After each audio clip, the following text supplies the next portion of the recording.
Hello, ladies and gentlemen, welcome back to 7 Deadly Sins Grand Cross. Today we will enjoy the new update, which is featuring the newest festival character Thor, or Thonar. Well, Thor. Besides that, we will enjoy, play through the special boss battle like each festival.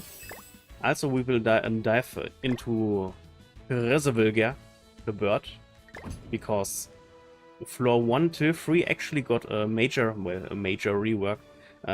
Some minor reworks which make in total the complete grind for floor 1 till 3 kinda relaxing and more chill than it already was. But we got new floor 4, which is already cancer to play. I tried it already earlier today off stream. But yeah, before you do this, check the dailies. There are actually some dailies. No. I just need one skip.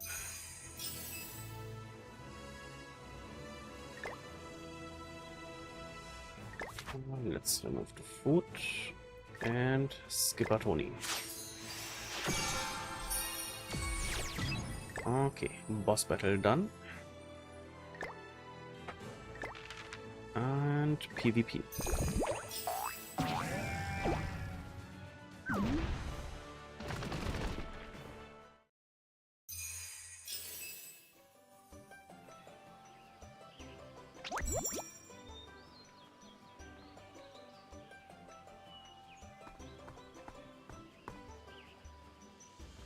Okay, I already see the first Thor with paid cosmetics in PvP.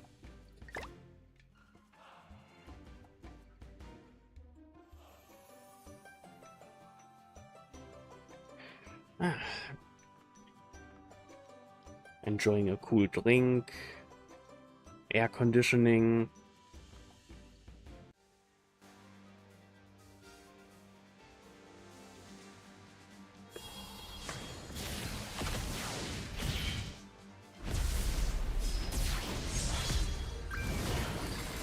And we give up. Hello, I know you. And how's the Thor festival going for you? Or are you skipping? Besides the free multi, of course.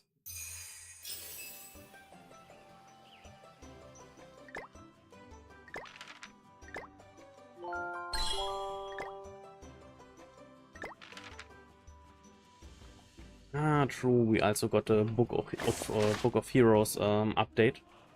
Basically, we have like some sort of special missions running through the festival, even though when one half of the festival is done, you can still finish these missions and get special rewards. I see. So basically you wanna wait to see what's the festival after this, or if we are like getting a collab or something.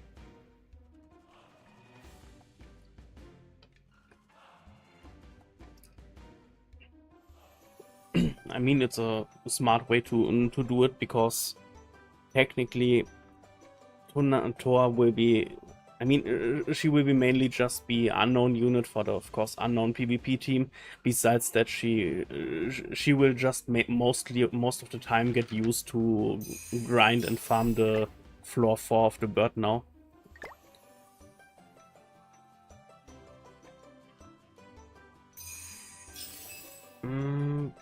True, we also got the Hero Arena update, which means I actually could test out later my Catastrophe team. Reverse, Equipment, Labyrinth, Memory of Yggdrasil, not sleeping on the weeklies.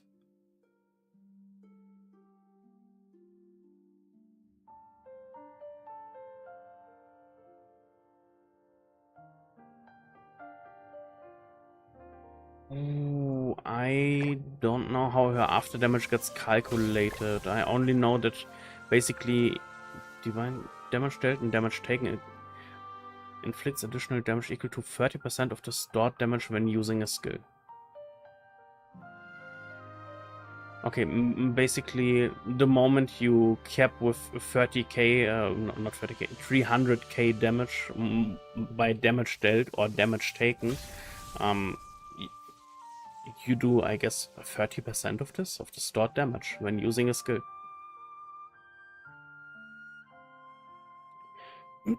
At the start of the battle, applies Divine Lightning on the hero and decrease applicable allies' damage taken by 30% for 2 turns. When Divine Lightning reaches its maximum value, the effect is removed, and the hero gains Thunder God's Judgment for 3 turns. In addition, for each applicable ally participating in battle, all of the hero's stats are increased by 5%. For each buff or debuff applied to applicable allies, the hero's damage dealt increased by 4% up to 40. So, Divine Lightning damage dealt and damage taken. Das damage dealt on targets, Thunder God's Judgment. Attack lit stats inflicts additional damage equal to.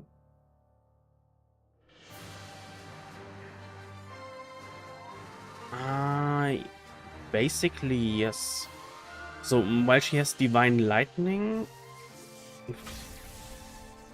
when you use a skill with her, you make 30% of what you already stored in terms of damage. And when you cap out with your damage, you basically lose Divine Lightning and get instead Thunder God's Judgment. And basically when you use a single target skill with her, you do 50% of the damage you did to all enemies.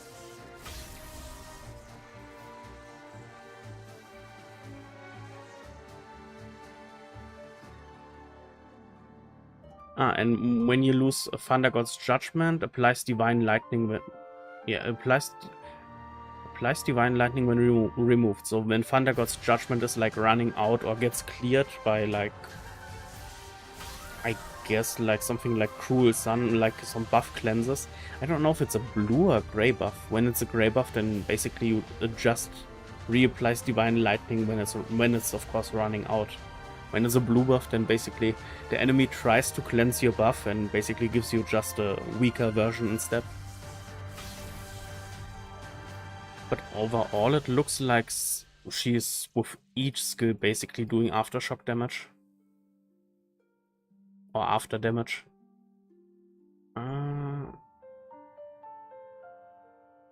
Or give me a second. To one enemy. Her ult is all enemies. Okay, basically the only time Thunder God's Judgment is not proccing is basically when you use her ult.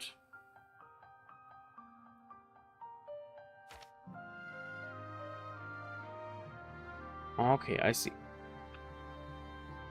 So overall a nice unit, I guess. I mean for PvE it's of course nice.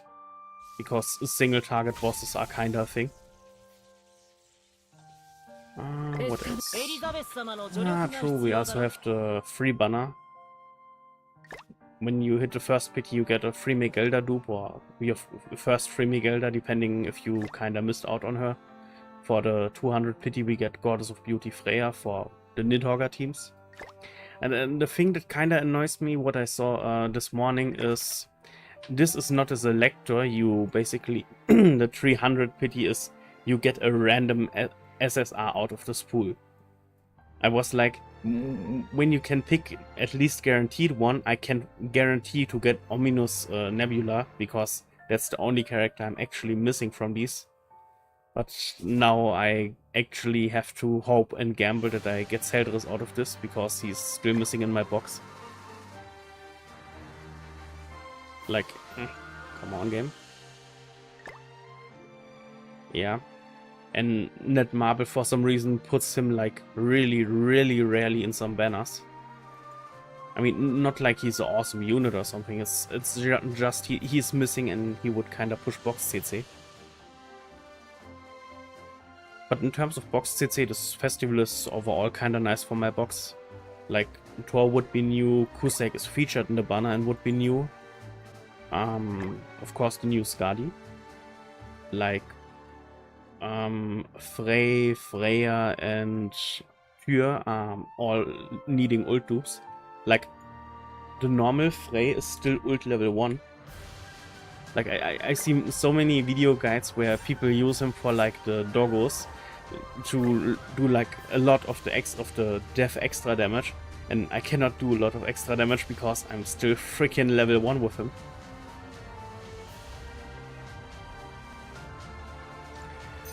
But yeah, dailies are done. True. The missions. Because I already logged in before the first daily reset, I was able to, I mean, now Netmarble finally made it that you can do them in one go, but I pre-logged in and did my stuff earlier. So I also already did five runs of the giant twin sisters. And 2 UR pendants. Then we have the Hawk Spin event, like usual. We have Gjalga or Galga and Greip. Invaders from Jotunheim. Besides that, we have of course the Echo of the Gods, like the usual buff event, and because we just reset, the buff points are still not really that high. The chapter clear event. Basically, depending on how far you played the Ragnarok story, you get some freebies.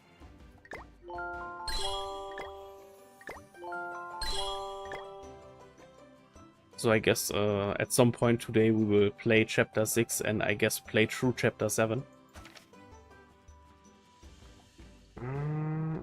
Solgris dungeon reward, diamond perks. Yes, I already played the 1 stamina dungeon.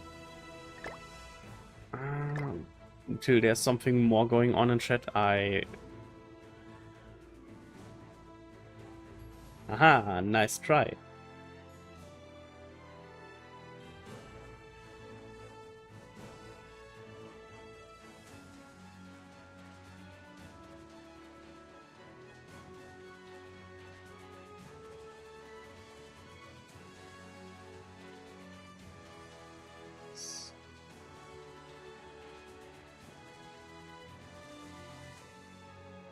I didn't want to pin you. Sorry. How do I unpin something? Here. No, I just pinned more.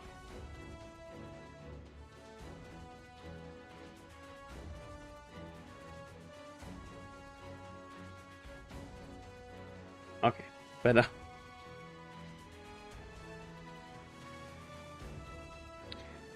So, yeah, what I want to say till there's more going on in chat, I just finished the 2 diamond missions. Clear after using recovery skill 3 times and after attacking with a hero with an attribute disadvantage. The last stage is green guy, so I want a blue team and I want... Was it recovery? Yes, recovery. Okay, I know the perfect team for this job. Any slot I can use. Yes.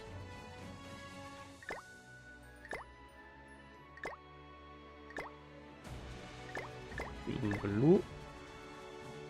My first healing character. My second healing character. And another blue healing character. Buff. Still buff. Lilia.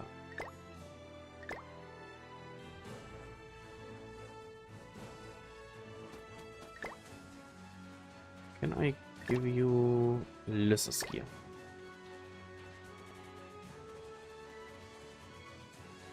Okay, this should be hopefully okay. Maybe I give you just defense or HP. And let's have a... I mean, each diamond counts.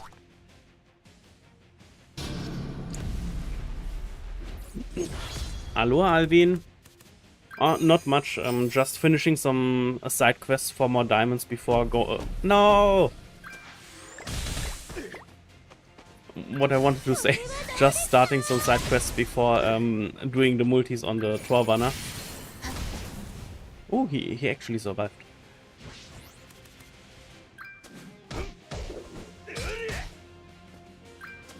Like squeezing out some gems out of the mini events, and yeah, then basically going for the first multi on Thor. Heal, heal, heal.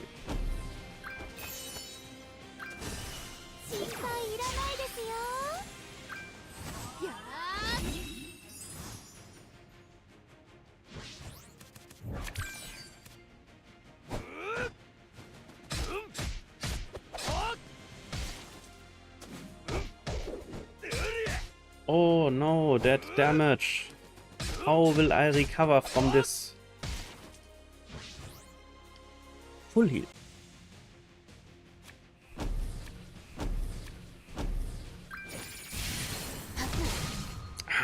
Why did you kill Lilia? I think I needed one more not very effective move.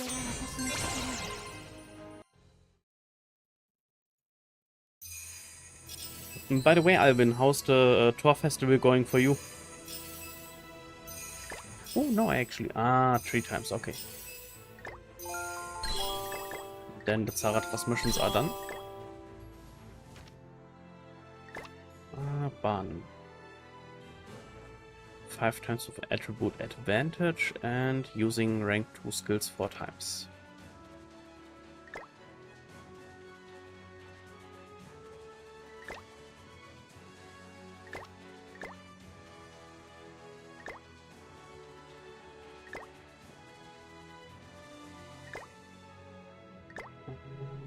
Rank 2 skills 4 times.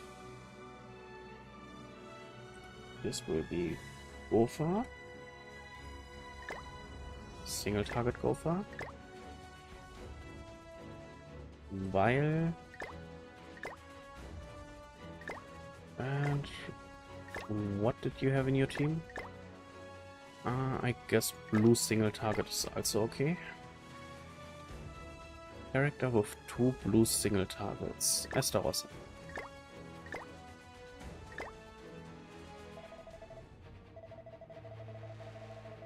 For the event boss, I used a demon team. Demon King Zeldris, Demon King Melly, the counter Kusek, the new counter Kusek, and Festarossa.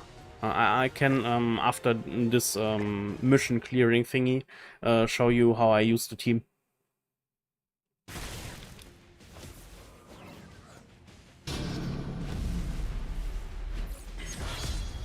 The most important thing is basically you can go with a mono blue team and you just try to target the left giant, because the moment she dies, the other giant is also dying.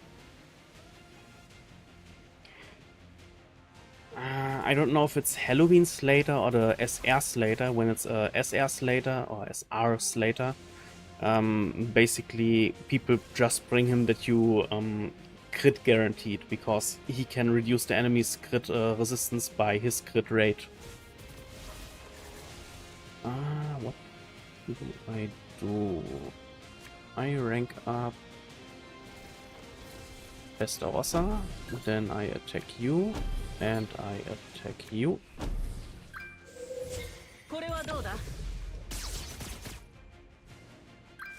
Sadly, all the 3 Slaters have something with crit, but I think it's SR Slater, like a human team with him.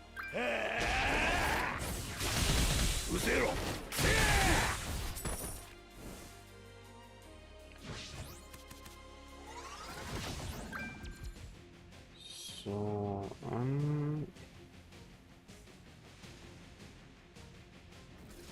I hit you, then I rank you up, then I guess I play vials. When I use them now, that I just end the turn for now. Okay, good thing I ended my turn.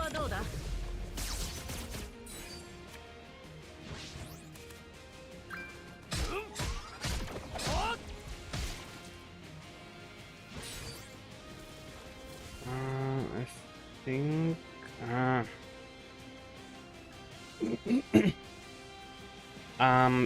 don't use Albedo. I already tried it this morning and now I know why the JP player did not use Albedo.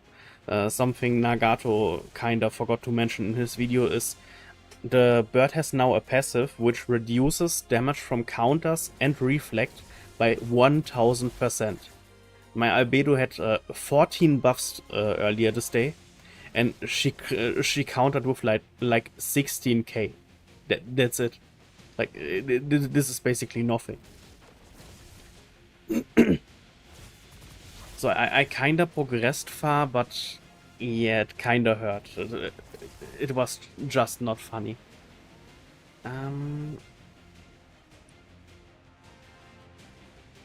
You have 86. You have how many attack? 18. You have...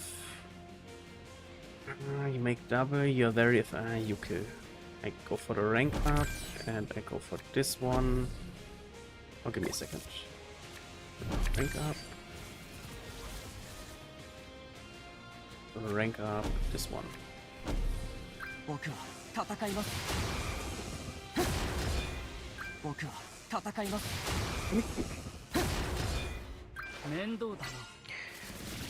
Yes and no.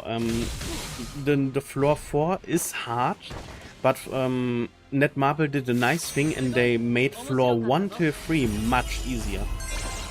Like, you know, most of the stages or the phases have like a damage cap of 30% of the max HP. Like, you do one hit and you can only do 30% of max HP of the bird. They increase the max the damage cap up to 50% of the max HP. So basically, you can two-shot each phase of the bird. Only the last two phases are not two-shottable, because it's still not 50%, but they increased it from 30% to 35%.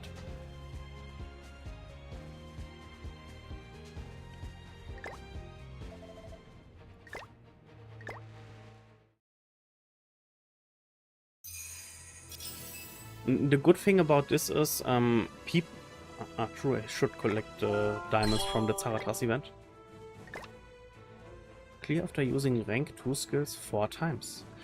Oh, because it was a rank 3 skill, it's not counting. Frick you. The good thing about this rework of the floor 1 till 3 is floor 2, phase 2, where you need a taunt unit. You don't need a taunt unit anymore. Basically, when your team is hitting hard enough, you need 3 cards and you're done with the phase. Because the first 2 kill... yes. For floor 1, for floor 2 and for floor 3. And they also did a major change. Like earlier it was when you play through floor 1, the bird gets like on phase 2 and phase 4 like random passives. And normally he would keep these passives for the next floor and the floor after this. They removed this. When the bird gets now a passive, he only has these random passives for the floor you're playing right now. When you enter the next floor, the bird starts without any passives. So he only gets the random passives for his floor. He's not carrying the passives over anymore. And that's huge, because something what normally kinda slows you down. Aloha T-Bone. Something that normally slows you down at the start of floor 3 is that you normally have to deal with the damage reduced by 30%. Now he don't has this, because normally he carries this over from floor 2. I did not do the summons yet. I wanted to wait for more publicum, for more audience, and I wanted to finish the 2 diamond missions in Fort Zolgris, the battle events. Which I kinda messed up, because I played rank 3 skills and the game is not counting them as rank 2 skills, which is kinda scummy, but I guess that's on me. Also, I need a way weaker blue character to hit them. Slater. Festarossa did way too much damage.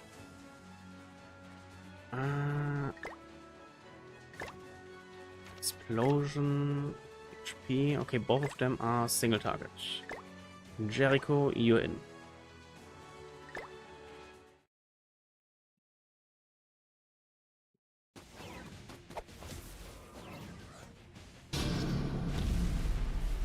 Ooh, I see. Then good luck going for 6-6. Now I'm already happy if I get like Kusek or Skadi out of the banner. Getting Thor would be nice, but technically I'm missing a lot of the Ragnarok ult dupes, so this is actually a good festival for me. The only dupes I'm fearing are like the normal Megelda and the green Brunhild. Holy, that was really lucky. GG to your Sabunak.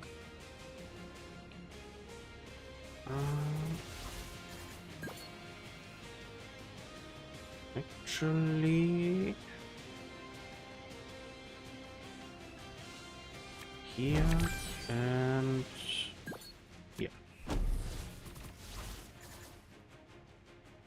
and I guess I wait.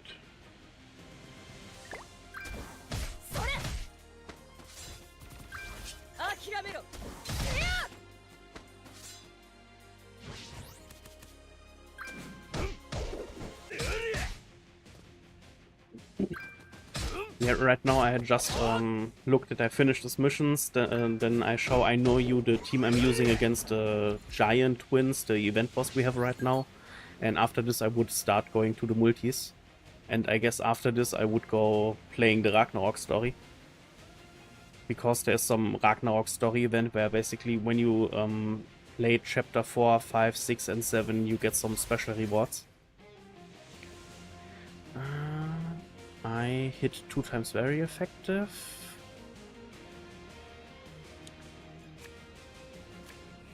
Jericho.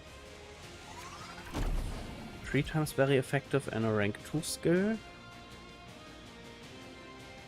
And I guess I rank up Gopher.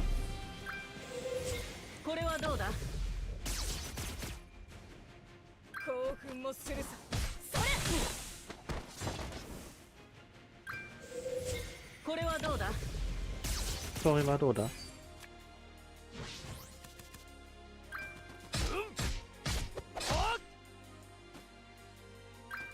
Okay, I think the next turn should be easy.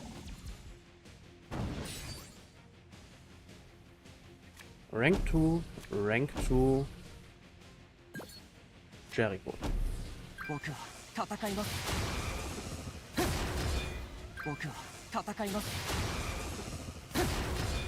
So I played 3 rank 2 cards, I attacked 4 times very effective. I only need 1 more rank 2 and 1 more very effective attack. Then I'm finally done with these missions.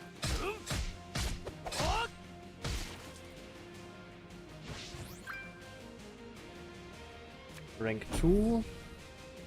Gopher.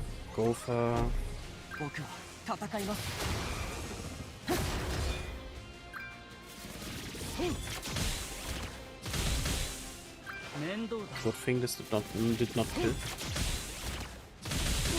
Nice. Okay, Ale Collector Bahn done.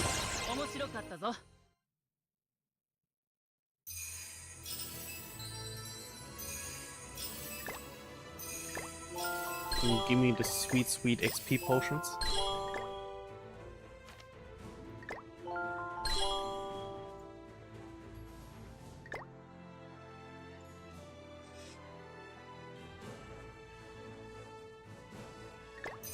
So, back to the event boss. Extreme. This is basically the team I'm using right now. Okay.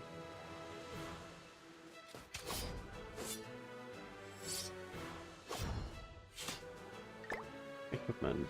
You're geared. You are basically geared. Okay. Yeah, I completely skipped the Skadi banner when it was there because I did not see any use for her, and basically she's a Ragnarok unit, so I expected her to sometime have a rerun or return in like a festival. And look at that, There she is. Okay, we have graces. Then let's go.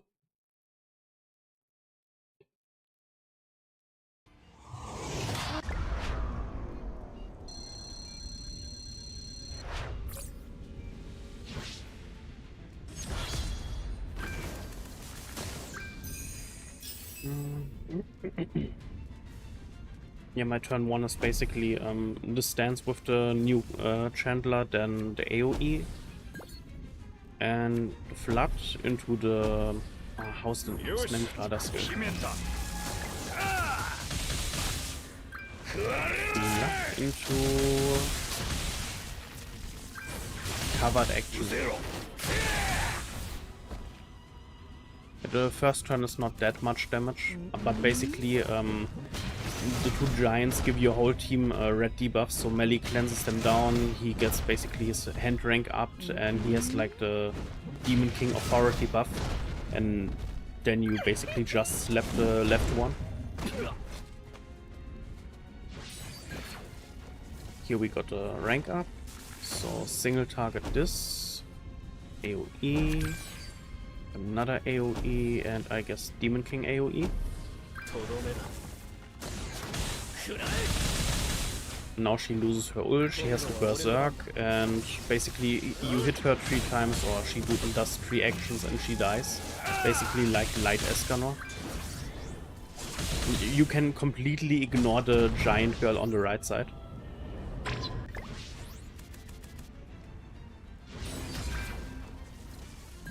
And because we still had the debuffs from the last phase, we automatically cleansed him and get the next rank up for the melee. That's why I normally look that I have 1 single target for the second phase. And then you just slap her, and you slap her again. Oh, give me a second. Slap, slap, slap, slap. And I also have the Demon King there because he auto ranks up his own cards, and when your damage would not be enough, you could basically just throw a Demon King, how's the skill called? Not Impulse. The Dark Matter, the Death Ball from Freezer he's throwing. And you see she's already in her Berserk, has only 2 of the grey buffs left. She does 2 actions, and because she did actions, she dies and game. That's basically how I do her.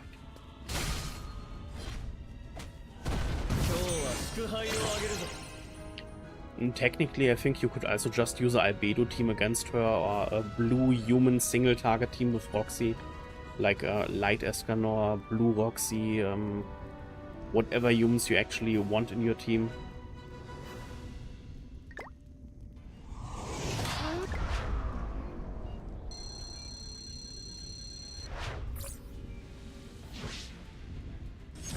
The only problem is you cannot really run a weak point team against them, because I think they're immune against all the debuffs.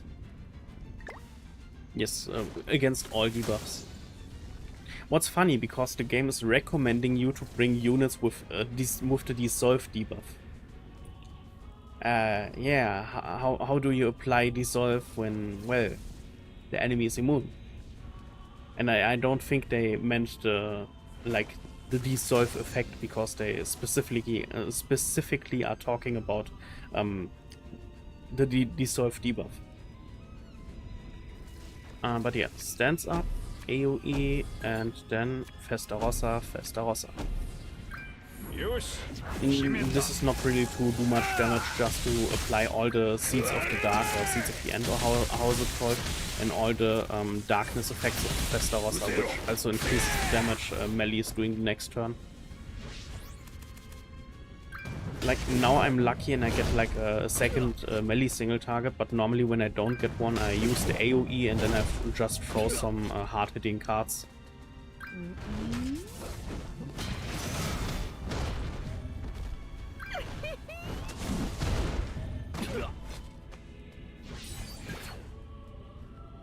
Yeah, here I get my rank up.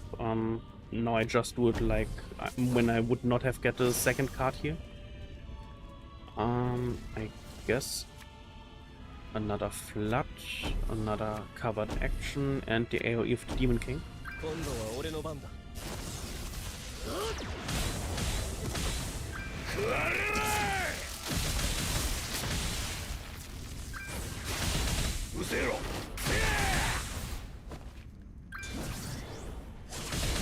It's not as effective as when I had used the other single target card, but you see, basically I hit her in the berserk state. She lost already one of the grey buffs, she does 2 actions and she will die. And the only thing that's kinda stretching the fight is that the second giant sometimes is doing actions, and for some reason she did not do 2 actions. I mean, I don't care. This hits and she's dead. And yeah, the second phase just get bodied by gold melee single target, which one-shots her, and then just some skills. This one, into this one, into this one, into another one.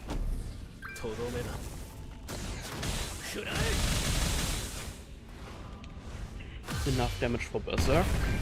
Then she gets 3 hits, so she's losing 5 of her lives.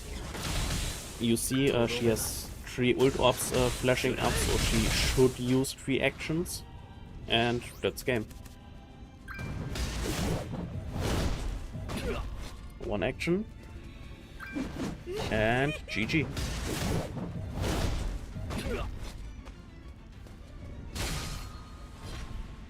Like, literally you can just ignore the other giant girl, which is kinda, well, interesting design choice, I guess. Ah, come on, while I'm on it, I just finished the event bosses for today. Then we can plunder the event shop some more. Oh, true, I could get the Hawk voucher out of the event shop. Then we could try our luck to get the free 30 gems or 25 or what it is. Rank up, AoE, blood, covered action. Yosh, Himeta.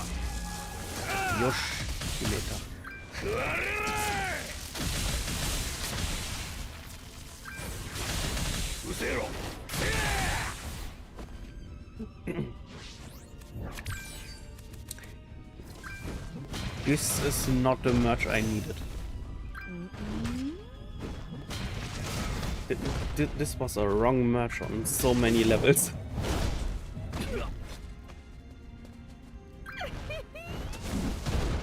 I guess I could switch places with Demon King and Melee. That is actually not happening. I guess gold into this one. This should maybe kill.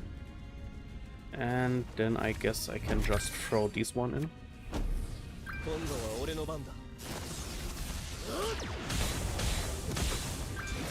Really?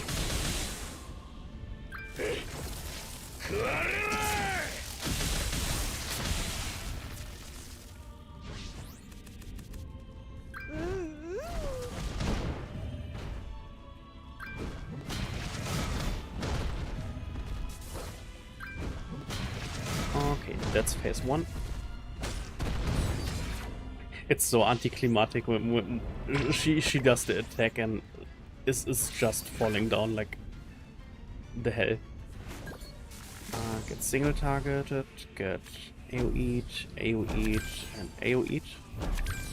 So much over the top AoEs for already dead enemy.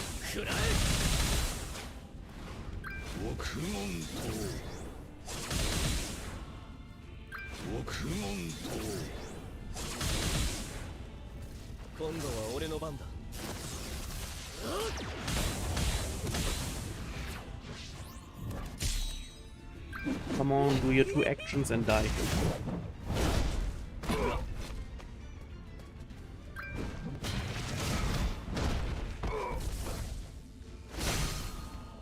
Finish attack.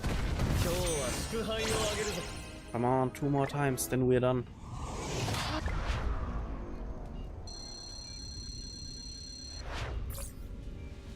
It's still sad that we did not get these 2 giants like SR characters or something. I mean, they don't have to be SSR. I mean, just throw them into the coin shop and we at least had some more giants to choose from. Stance, AoE, flood, covered action.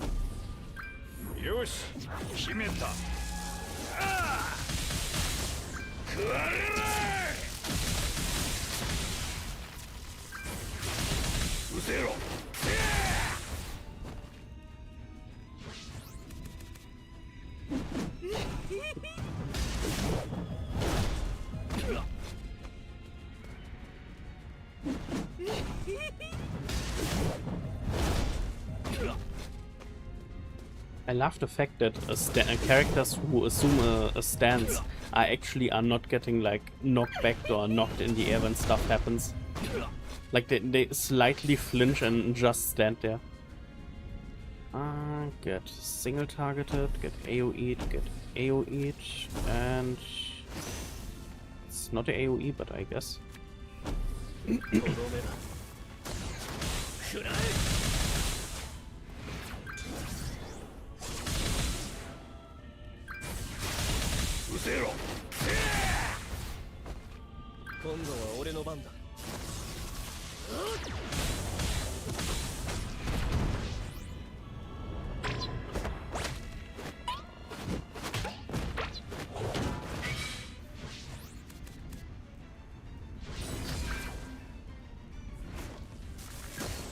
Let's go.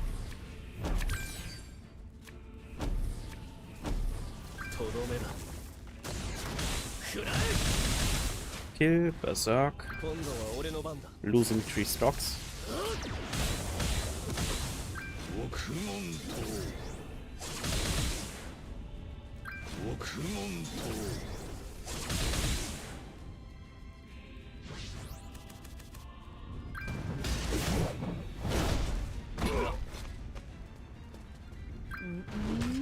I think this feels like the second longest event boss we have.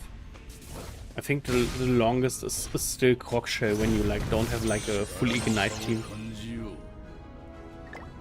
Come on, the last one.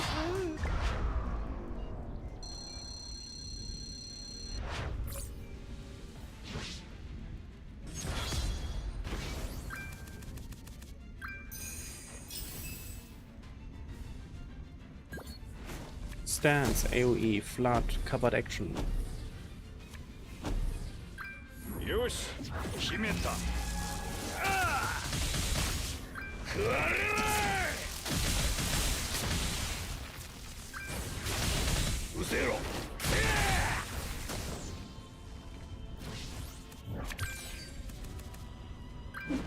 Nice, we got another single target.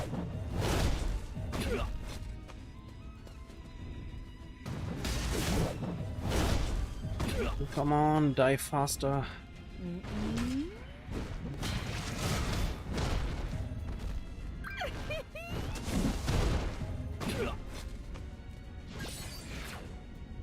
Finally. This, and this, then this, and this one.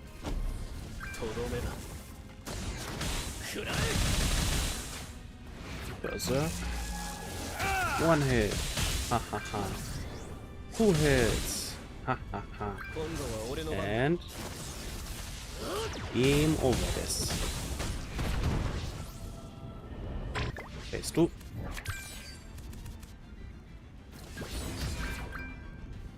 Going for the kill. AoE into AoE into AoE.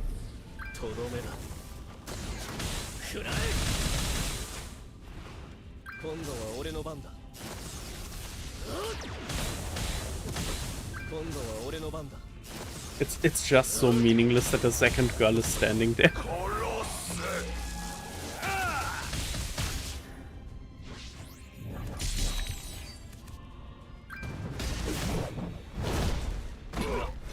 Oh no. Anyway.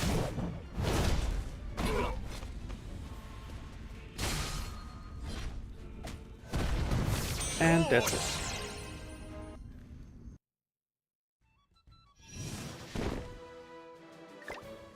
So 10 clears because, like I mentioned before, I already logged in before the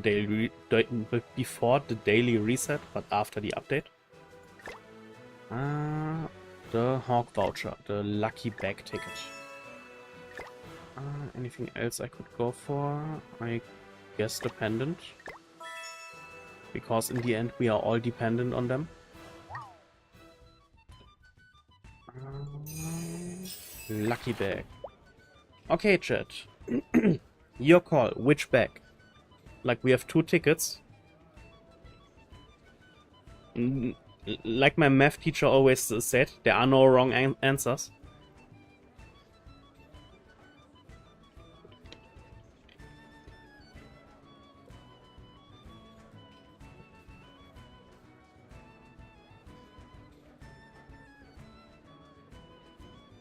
Come on, I know you, T-Bone. Top raw, bottom raw, middle raw, left, right.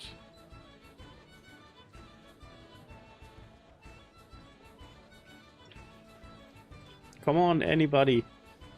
You have to decide, because I suck at deciding. Okay, T-Bone says bottom right.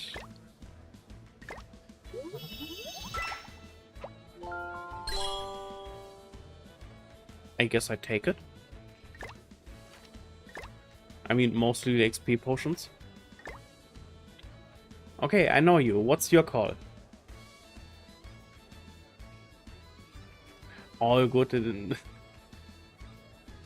Actually, can I rates, yes, I can see what's in there. 25 diamonds. This would be nice, this would be nice, this would be nice. Yeah, this was actually the worst one. Wow.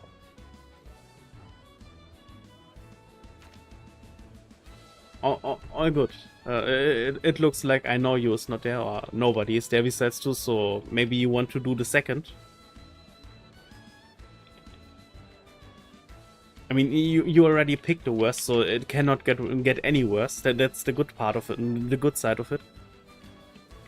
That's the bright side of the life. Middle left. And 25 diamonds incoming! Ooh, no, but HRAESVELGR stuff. I take it.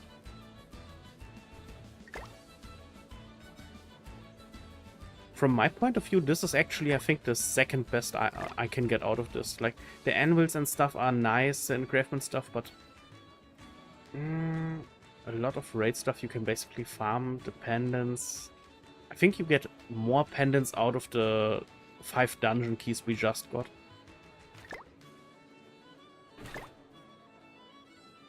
And I think there will be like some event where we basically get another lucky bag, and the other 3 you can basically buy.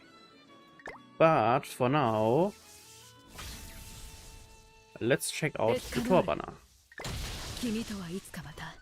I mean, basically, I need Thor would be new. I need lightless dupes, like she's 1/6. I need hail dupes. Transpan is sadly 6/6. I mean, it's nice that he's 6/6, but there's the danger that I get ult dupes. Ludozil is somehow still 2/6 or 3/6. Kusek would be new. King is sadly also 6/6. But besides that, I think my only 6/6 units are like Green Tonar, Green Brunhild, and Blue Megelda. I mean, I even need Brawler Ban ult dupes, which is kinda sad. Maybe... Is a Red Tonar done?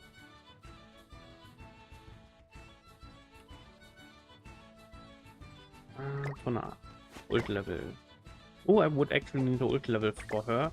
And for the green... Holy, okay. Then actually Brunhild and Megelda are the only ones I don't need ult dupes. Okay.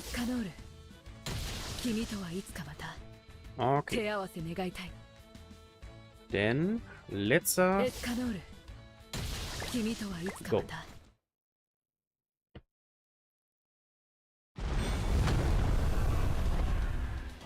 I see. I see that I see nothing. No full counter. Give me like the purple text or something.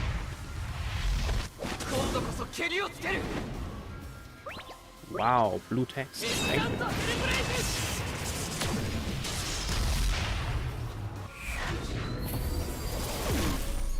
This looked like a lot of nothing. Okay, the free one kinda sucked. But I cannot complain. Like, the last 4 banners were, like, awesome for me. Just with the free multis. So, as a lucky ritual, I guess we tap the left one. And the right one. And hope for the best.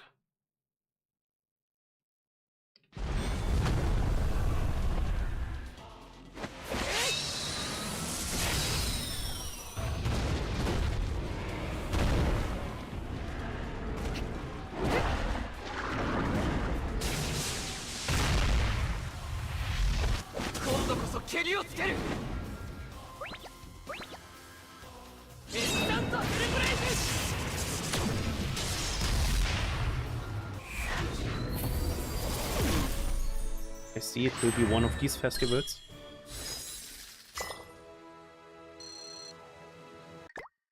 Ah, no, the obvious choice is going for the middle left one.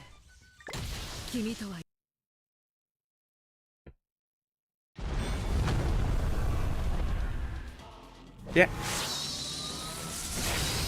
T-Bone knew it all along. Going for the middle left one.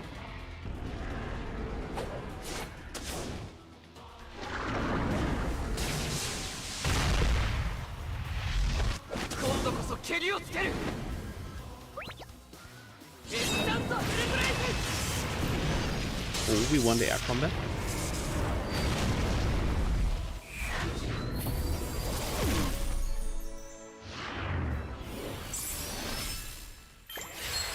Griamore.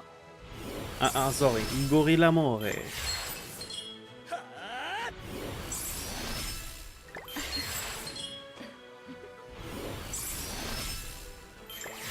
No fake out.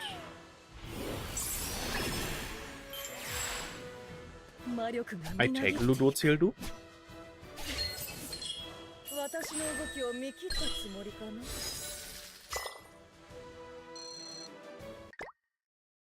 Three multis in one festival dupe, I take it. And again, going for middle left.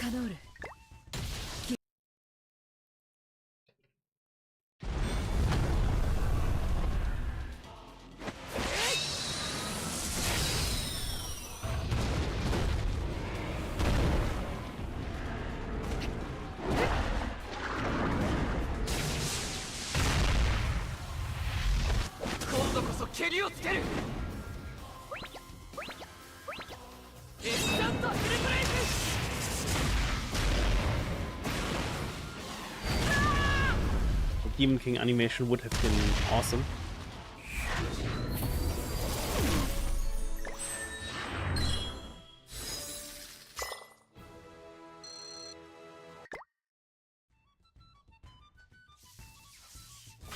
But my faith is not wavering. The middle left one.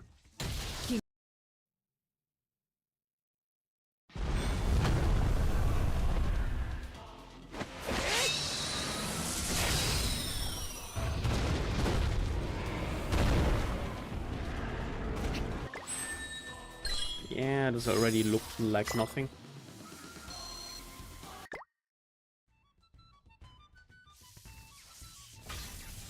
Come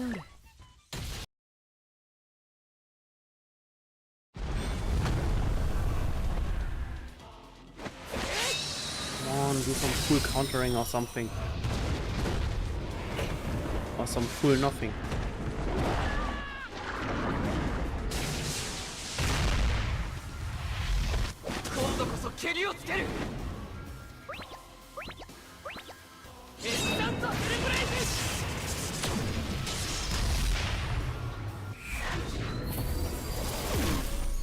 Ooh, a lot of SR. Sadly, no fake outs. Oh wait! Before we continue the Thor banner, we try our luck on the other banner, the free banner. For this, I gather all the special stuff. Really? I need to do deathmatch. I hear the game is now giving me like instantly the missing Zeldris. The Nebula. Where is he? This one. This is the Zeldris we want. This is the Zeldris we need.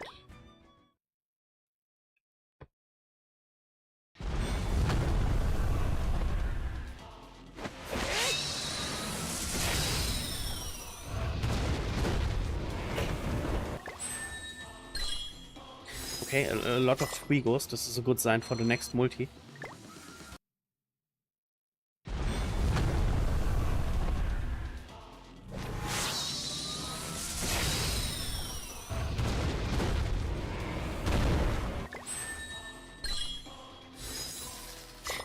I meant the multi after this multi. Holy, the pity points are going up fast.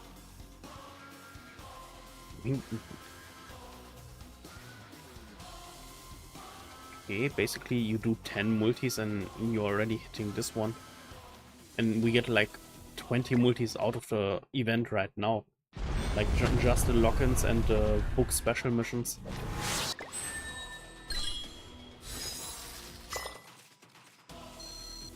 I mean, I guess I get later Megelda dupe.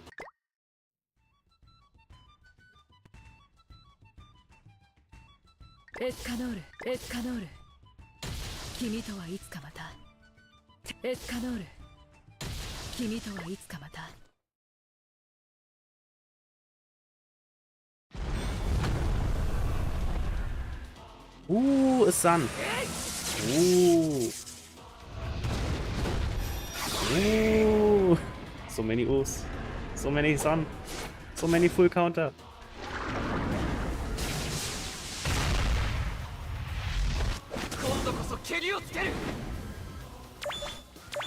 Purple text.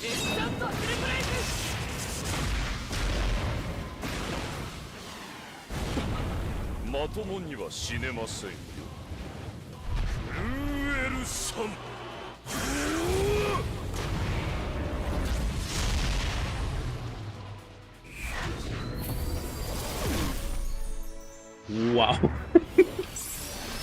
Besides the R characters, there are only the SSR. Oh, Twigo. First character Twigo. Twigot is a good sign. Simon. Simon. Simon. Kaizo. Ruin. Another Twigo.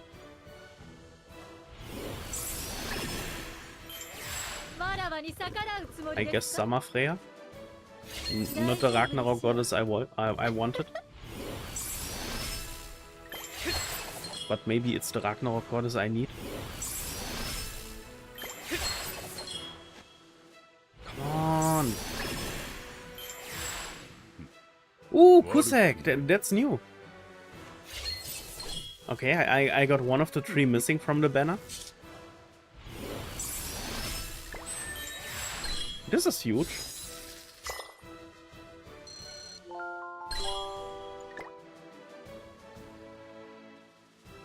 This feels good. I continue with this energy.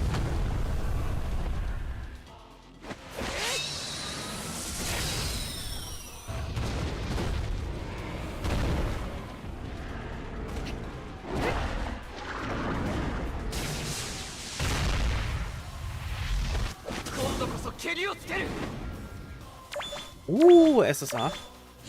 This was with no indicator.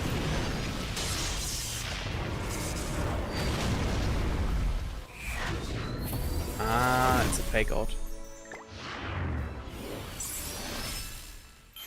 It's not the first one. Will be not a silver fake out. Were silver fake outs ever a thing? Nope, you're Gila. You're Ellihawk.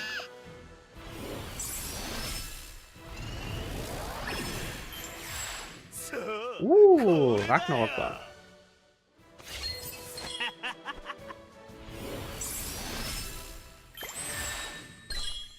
I take it.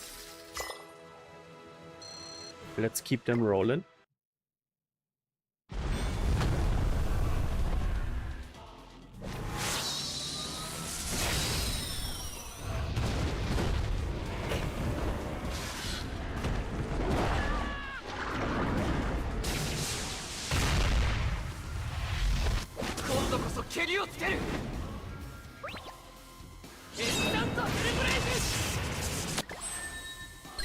Yeah, this one looked like a pile of nothing.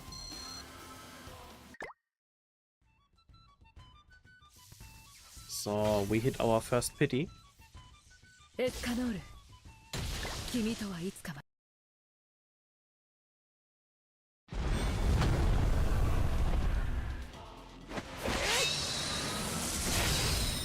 Come on.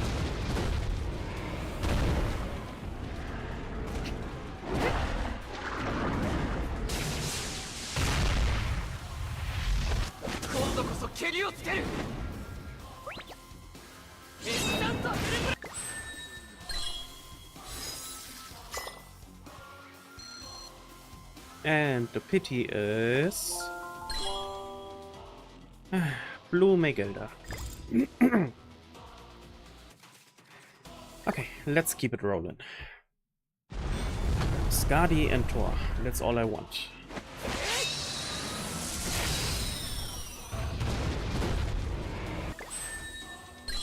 Nothing.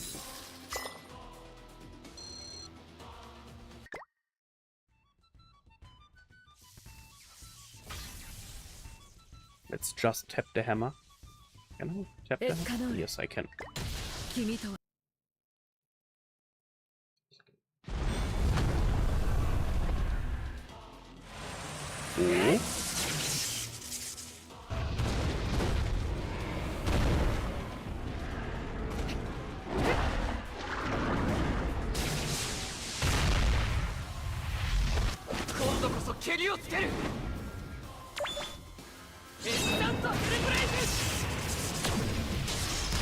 A draw.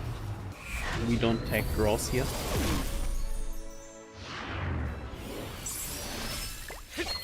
Golgios.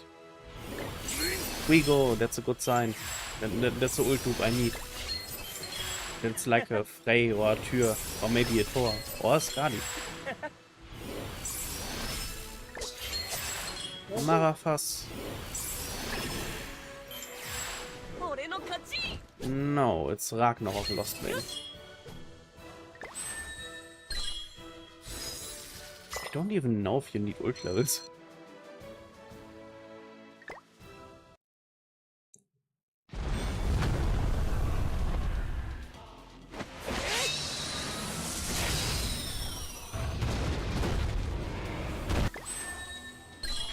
Ludozil loop. Okay, my Ludozil ult level are rising this festival.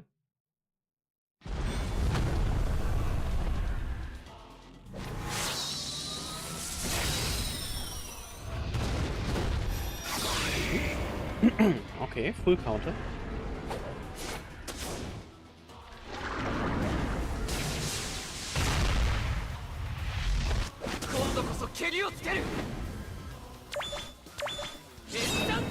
He always say full counter when he counters the punch, but it's basically no full counter.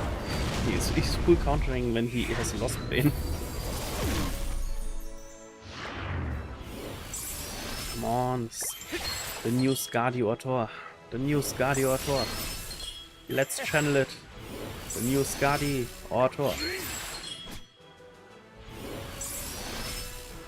New Skadi or Thor.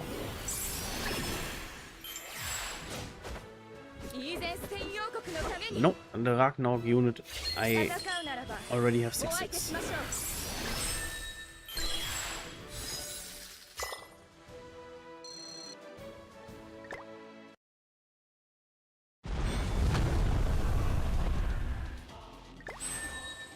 Yeah, that already looked kinda dark.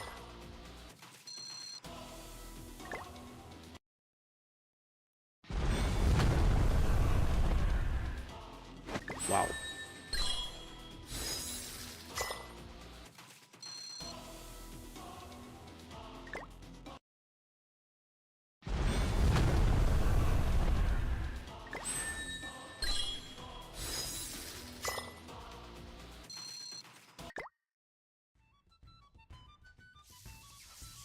Dear game, I want this unit with this passive. So please, give me this character. Thank you. Come on.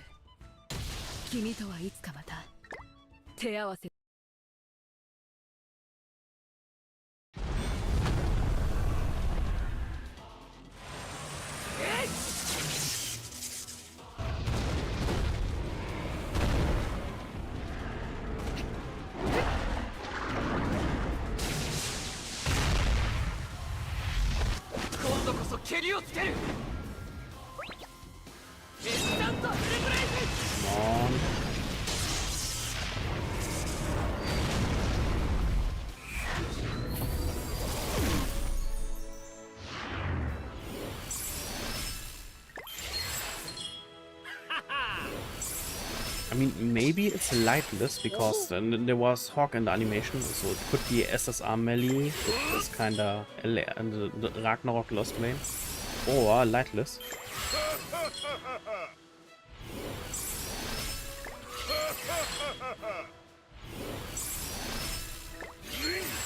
We got. Ooh, wait, is this the missing Skati?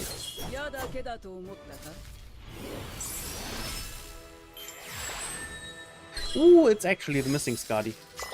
Okay, I got a new one. So I hit the next two multis. There's the Thor.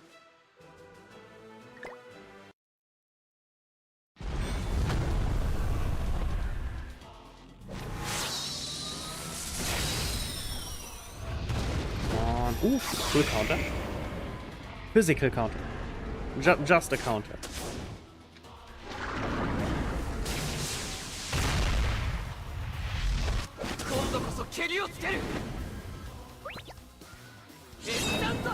Come on, Vitor. Be Festival Tor.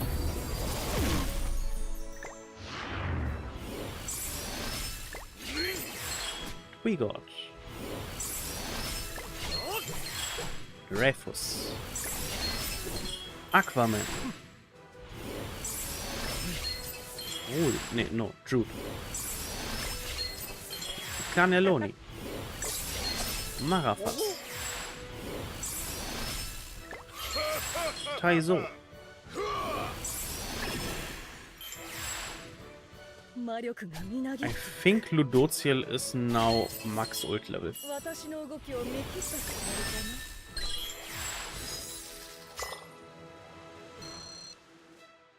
Okay. Time for the next pity. Oh, this looks kinda dark.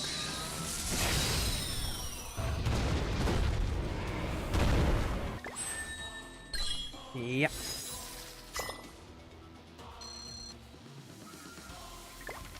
Come on, I hear it's Thor, the god of thunder.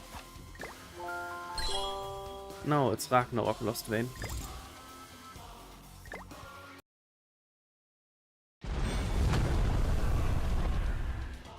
Okay, Eye Flash, Sun, Demon Mark, Cool Counter.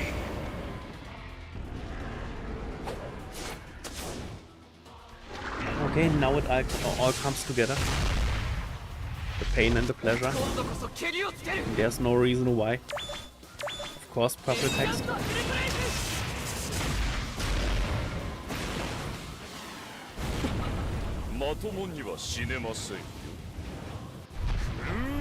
So, at least 2 SSRs.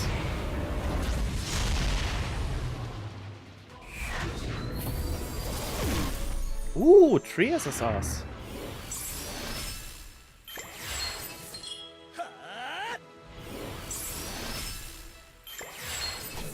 Hendrickson.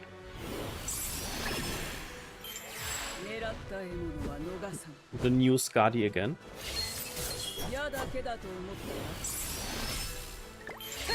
Simon. Come on. Please let one of them be Thor. Blumegelder? Yes, Blumegelder.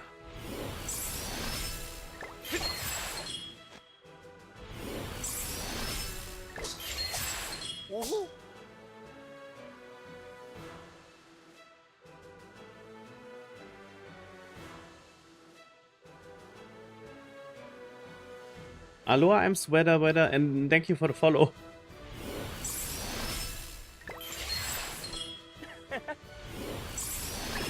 Come on.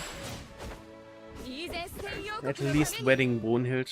At least I need ult dupes for her.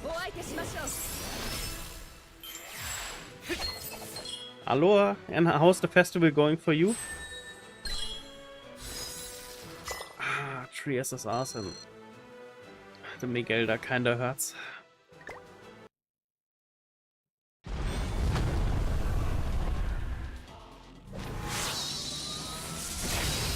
Ooh, GG. Yeah, right now the banner is not that nice to me.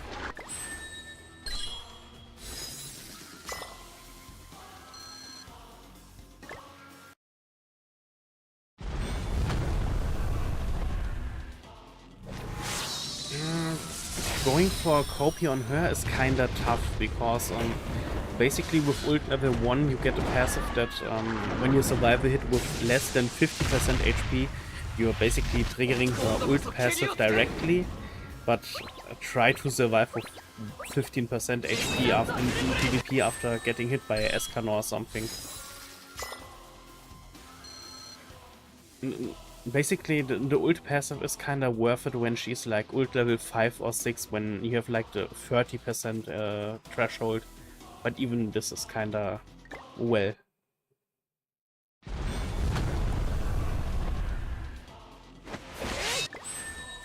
Yeah, this looked kinda like nothing.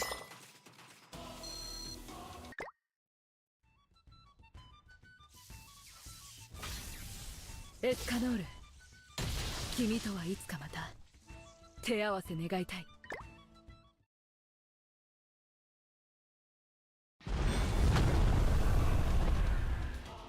Come on.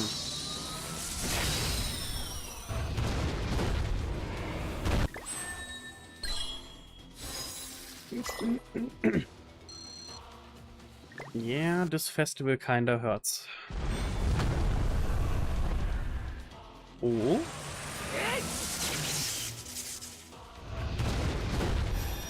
I mean, at this point, when I now get a Thor, I just finish the rotation. I mean, I got 2 of the 3 missing characters out of this banner, so I cannot complain that much. But I would have liked to get like a few Frey ults, because Frey is still stuck on level 1-6, which is kinda sucking.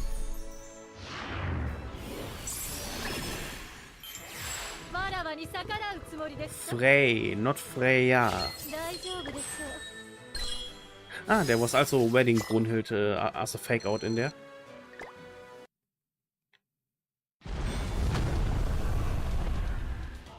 Ooh, the next one.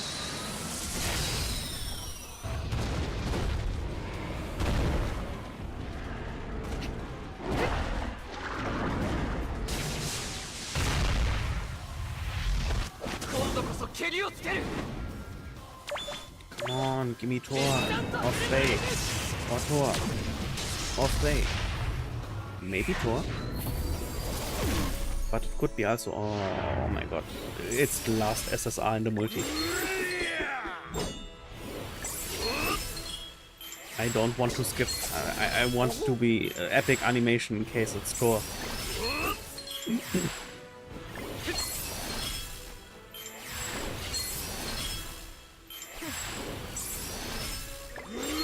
Come on.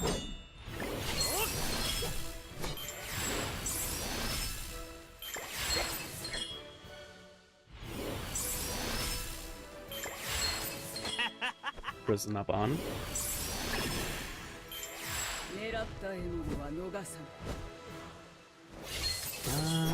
That's the normal Skadi. I think the first Skadi we got. I guess I'm getting some Skadi ult levels. Okay, 3 more to go.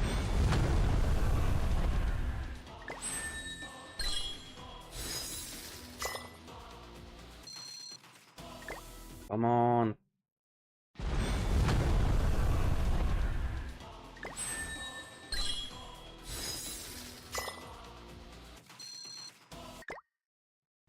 Okay.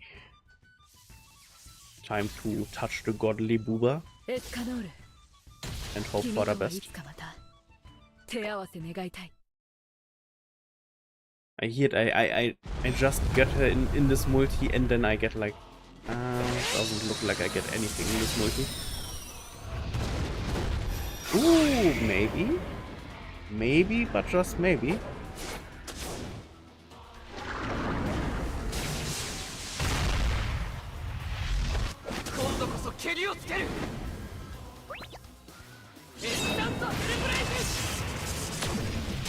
Come on, Ned Marble, I'm Sweater is believing in you.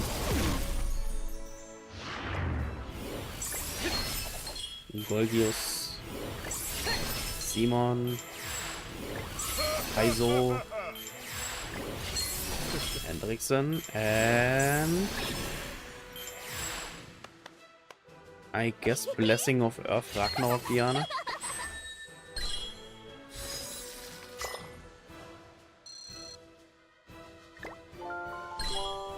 Hey!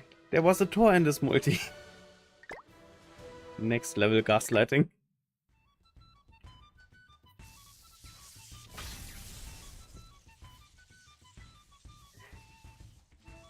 This banner hurt me physically.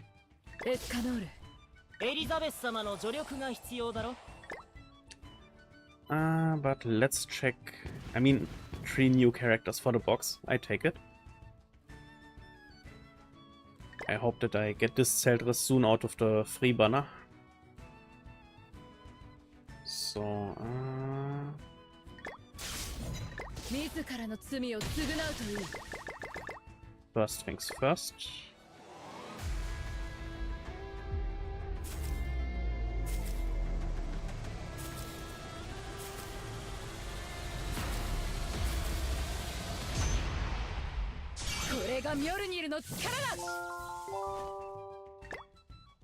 Okay. Time for some level ups.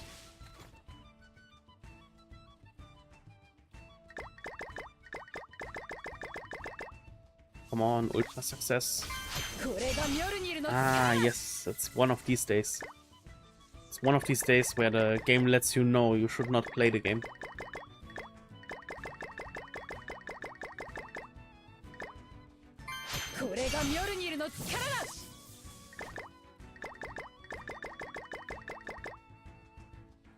Come on. Super success. Ultra. Awaken. It's funny that UR characters actually need normal awakening.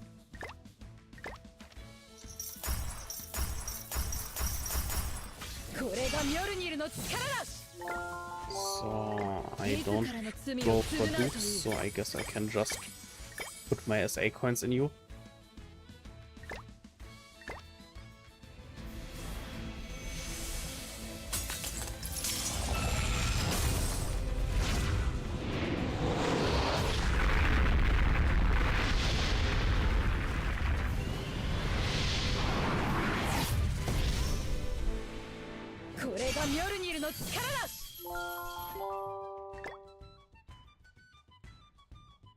Affection.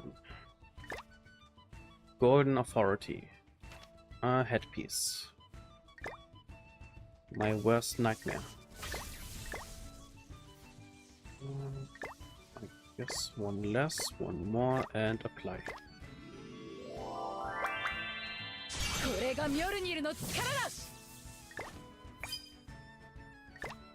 I mean, I pulled for 870 gems. I got 3 new characters, so basically I got a refund of 3 diamonds.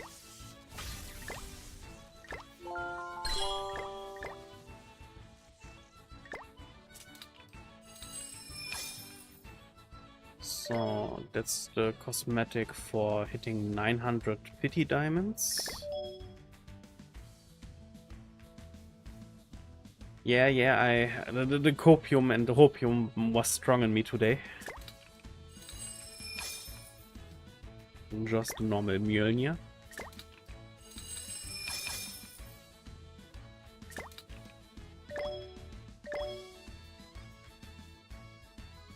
I actually like the God of Thunder design. Or at least the Japanese Thunder Devil design. It kind of reminds me of God Eneru from One Piece. But I know it's basically based on the saga that there's basically a devil sitting in the clouds and drumming to let it rain thunder.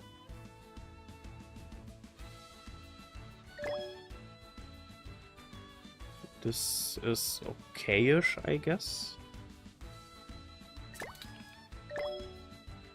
Yeah, thunder drum. Wait, is this a beach outfit? Summer vacation, okay. This one looks kind of like this ball toy.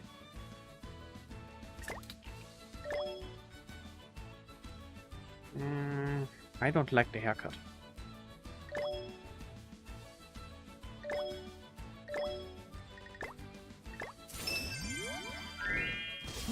Zara no tsumi o tsugunau to ii. 40k. Yeah, I kinda expected more.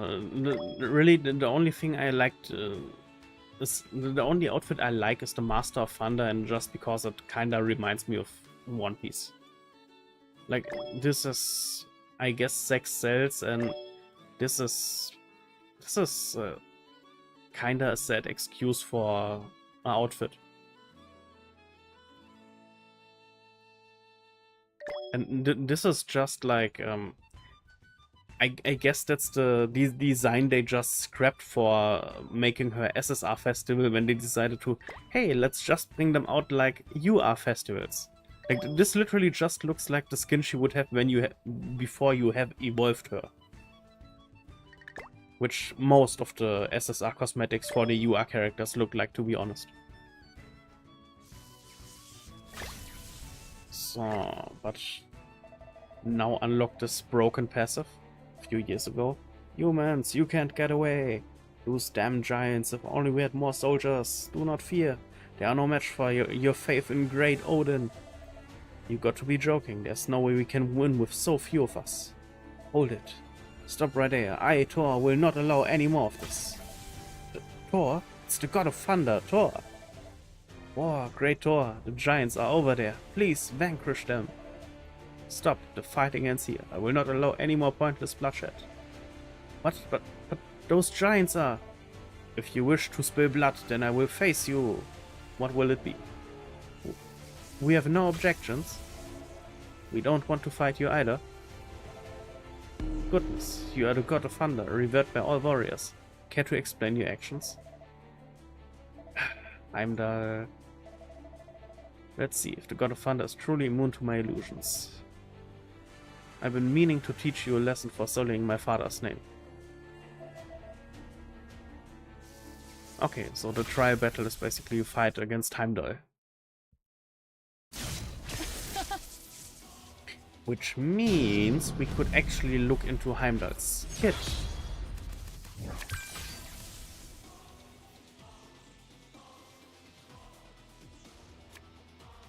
Capital Punishment, Chain of Command, Absolute Surveillance.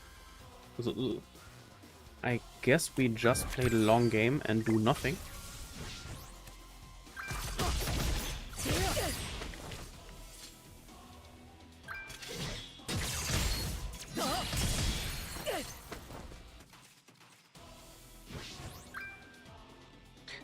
The light circle and chain effect kinda reminds me on Freya. I guess I move you and I move... You know what. I move you and I play you.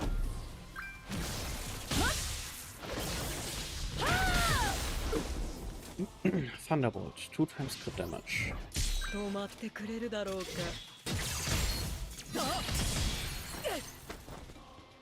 Come on. Oh no, my attacks are disabled.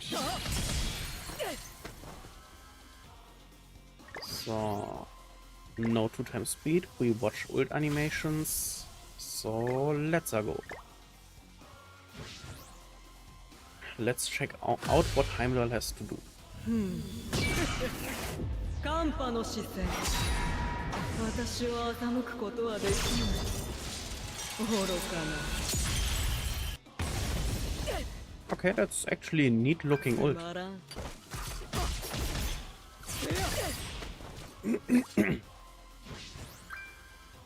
So, but time to end this.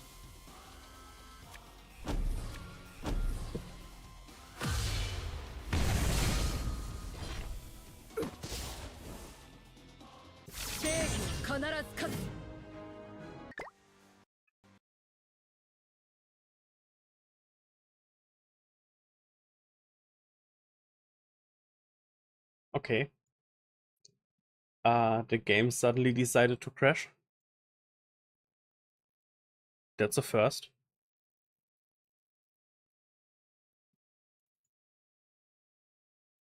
Give me a second.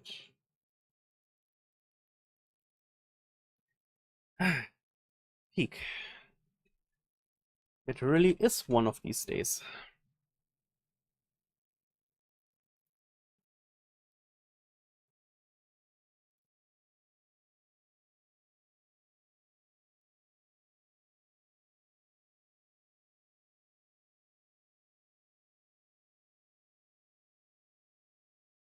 I don't want to buy this stuff. And it's the PC client, so I think we don't even can buy this shit. Is Thor's passive now unlocked? Yeah, sadly most bundles suck in most gachas, to be fair. Okay, the passive is unlocked. Still weird, like I never had a game crash on my PC till now. Ooh, we hit 1.5 million with Thor. Defense HP. What did I get?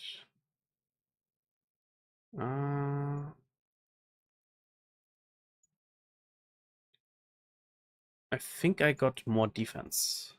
Yes. I guess I take it. What else do I have? True, I have all the ults to push. One for the News Guardi. Oh, also, I'm still not done with the gaslighting. So, Max. Oh, perfect. No food wasted here.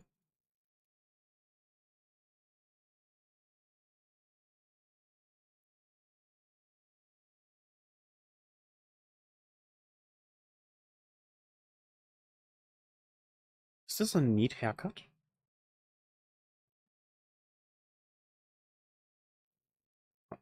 I kinda like it.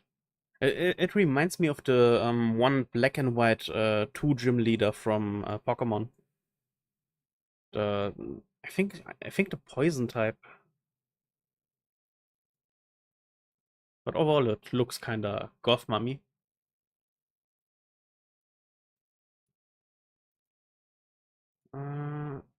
I see, that's the evolution cosmetic.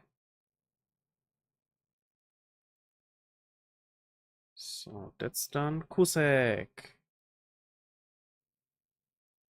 I had to lie when I would say I know the name because I play the games normally on German, and I found out the hard way that literally most of the gym leaders have completely different name in English. Like Brock is called Rocco in German, and I was like, the first time I played Pokemon on English, I was like, gym leader Brock? Like I got why they called him like this, but I was just used for years hearing the name Rocco, so it was kind of weird. I think Misty is one of the few they did not change. Okay, I have no food for you.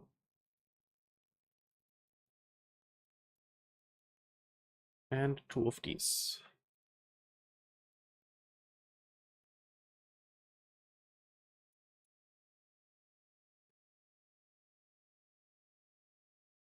Yeah, I mean it was fitting to his whole typing.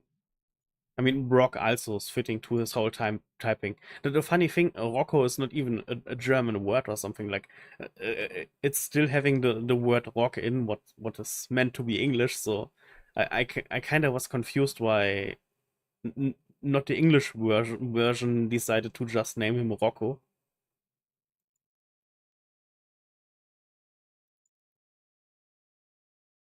I think Misty and Sabrina from Gen 1 kept their name in German.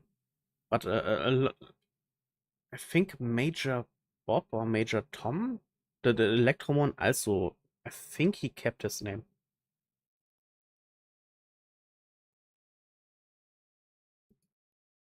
But then you have like the Dragon Champion or of Kanto, Lance. In German, he is called Siegfried.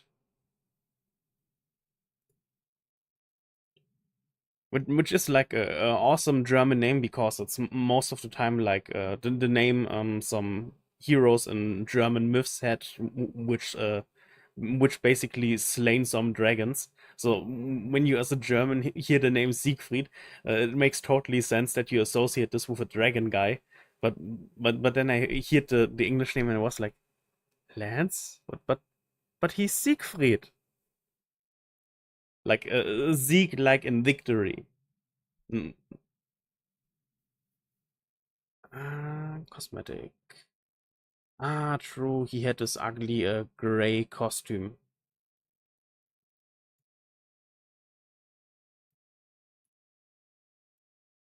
The gray swords. Wait, did I unlock extra swords? Ah, okay. His cosmetics are actually swords. Awaken. That's something I can do. Because, like everyone, we are having way too much awakening tokens.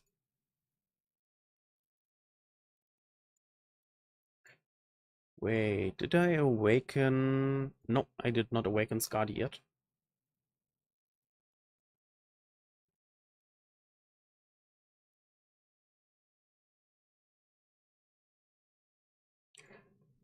So, time to look for the ults.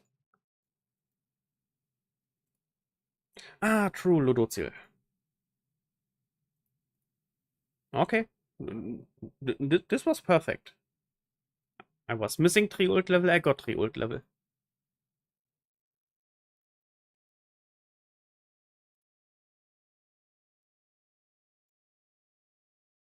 Okay, cannot complain about this one. Who else got ult levels? Ragnarok Bahn.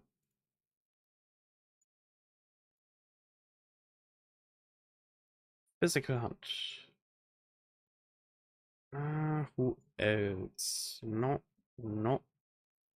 Red Brunhild. Ah, true, yeah, the Blessing of Earth, the Ragnarok Diana. Okay, betting Brunhild ult 4. Why is... Ah, because I can craft Arthur's Holy Relic. Shin, Zeldris, Hauser, this, the wrong Diana.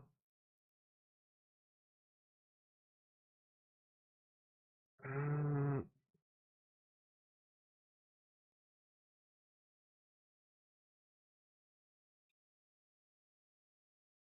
Not Diaz, Diane. Thank you, game.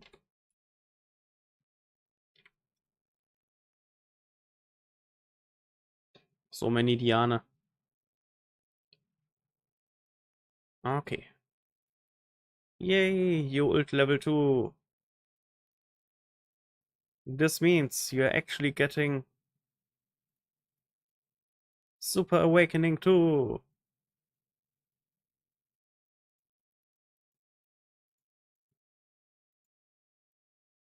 So, I think Ragnarok Lost Vein, but my fear is that Lost Vein already... Can I? Ah, I can actually look for Lost. Yeah, Ragnarok Lost Vein is already max ult. By the way, I could just check the coin shop. So, Red Skadi, Red Freya, Green Freya. Okay. Red Skadi, Red Freya, Green Freya.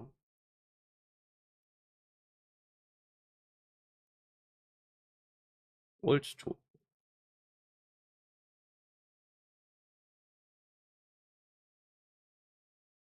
And die Freyas. Sadly not a brother, just sisters.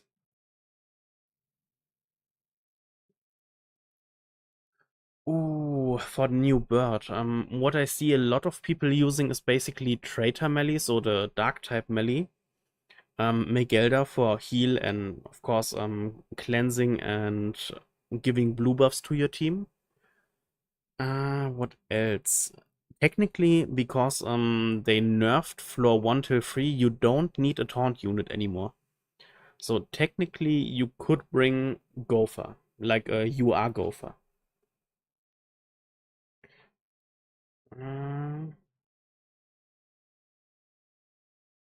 Give me a second. Okay, that's... Was this from the red one? Yes. 4-6, that's kinda nice. 3-6, the PvP Freya, nobody plays anymore.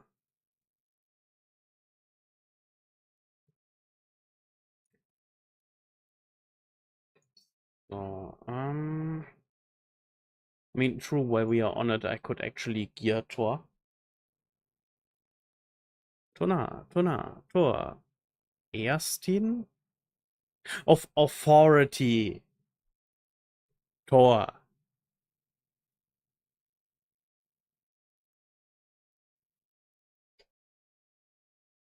Captain Hawk. Knighthood of... Because of knighthood. Because I did not... I just... THO. Wow.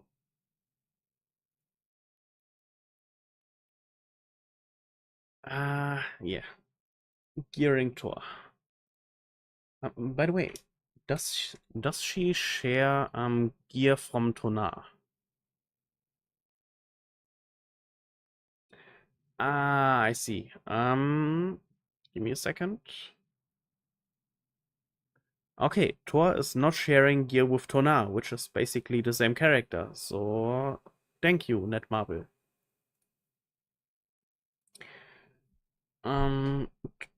I guess you have Traitor melee. You have Megelda. Of course, you have Thor. I mean, otherwise you would have not asked. Do you have a Nanashi with Holy Relic? Ah, no, you said a brand new account, so you're kinda short on the Holy Relic stuff, I guess. I mean, the most important thing would be crafting the Holy Relic for Megelda first. And for Megelda, you basically have to farm the how's it called? The bird. A good unit to bring to bird. Technically, there are a lot of options when it's just floor 1 till 3.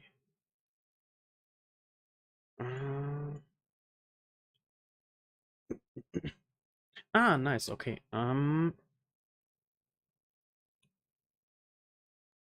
How are you looking in terms of festival characters? That I know what I can recommend you.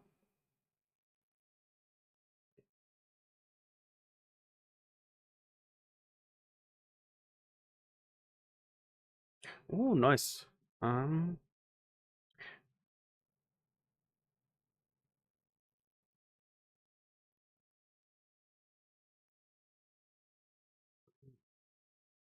Do you have by any chance Frey, the brother of Freya? Because he was also boosted and featured in the banner.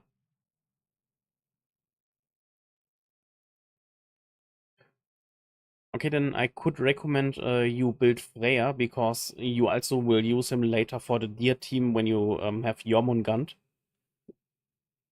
Because overall he's boosting Unknown and Ragnarok units. Like, his first passive basically is just pushing your team. And when you get his Holy Relic later, he basically gives, like you see here, Ragnarok and Unknown races ally this special stat boost.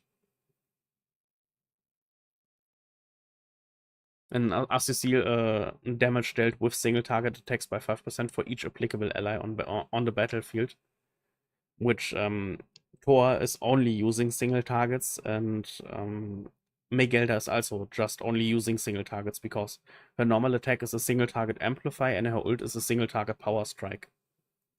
So technically you could go for Freya. You can play, I guess the game is recommending, yeah, the game will recommend you attack crit, which is funny because one of his skills is cleave, so it never will crit. But instead of critting, you basically... Ooh, GG! Yeah, the Megelda relic is huge that you basically can much more consistent clear and farm this one. But back to Thor. I wanted to Torna to give her her gear back. Never mind. First, back to the other Thor. So, this one. Then Thor. Thor. Oh, wait, I think I did not favorite. Add favorites and favorites. Yeah, I should add my newest festivals to the favorites. So, yeah, you get, I guess, attack crit. Yeah, no data yet, but basically her whole kit is hard-hitting single target skills which ignore crit defense of enemies. So armor sets are normally no problem because when you're literally playing a new account, you don't have to go for the SSR stuff. What you can do is go for R pieces, like the silver stuff. Because the most important thing for the beginning is that you have these substats. Like, you see when you pick a finished gear piece, you can reroll the substats. Like, let's say I want everything on defense 2.5% or better. And the good thing with R gear is that you can basically just use gold to perfectly reroll it. And when you need gold, you can just farm it because normally, I mean, you said you have a fresh account, you pulled, I guess, a lot. So you have a lot of R coins. You can make the R coins into stamina pots, and there the grind begins. The only problem is basically crit damage gear because you can nowhere except the PvP shop buy crit damage gear. But the good thing is they finally added it into the normal gear voucher. So basically you can just pull as long till you get some. And another spam bot. Give me a second.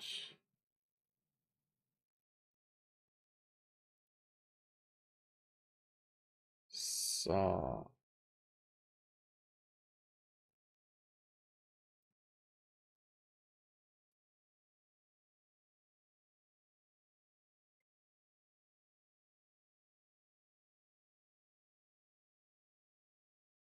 That's perfect.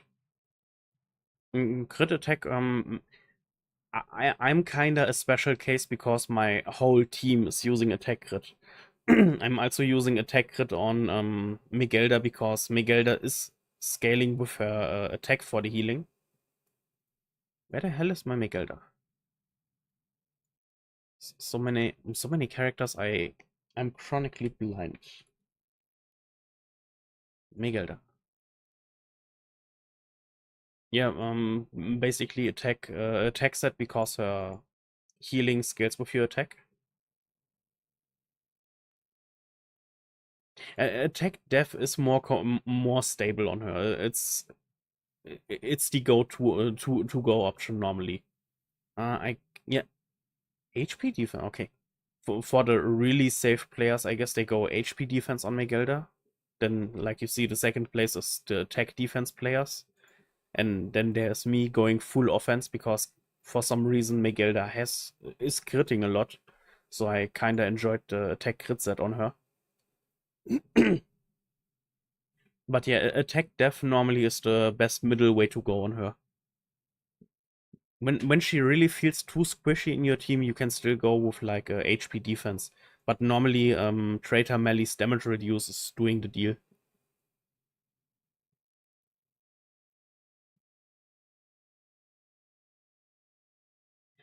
Frey actually needs attack def or attack crit. Preferably attack crit.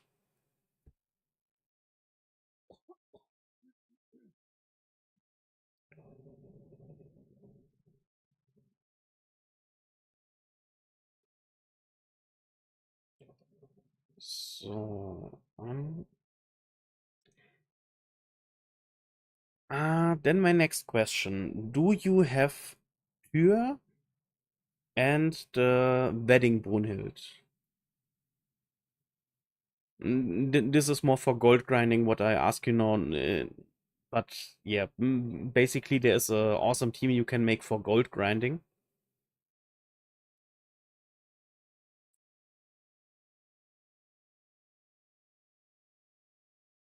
Basically what you do, you throw characters with a AoE weak point in your team, like Tür, which is right now featured on the banner, and the Wedding Brunhild, because they have, as you see, AoE weak point.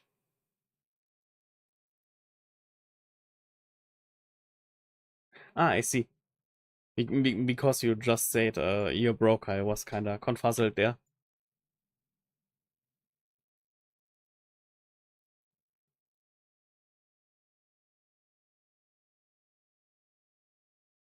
I see. When you're good on gold, then you can technically go for the gear gacha. Okay, then when you have like 98 million, you can just say like, I want to spend 10 million on the gear gacha. Please trash everything that's like C, UC, or SR.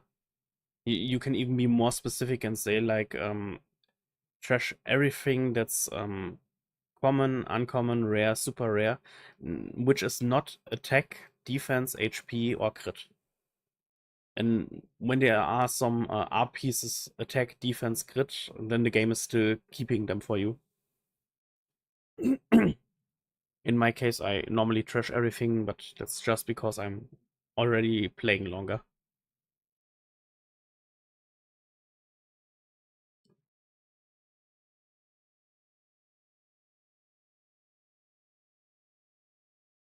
Okay, then that's perfect.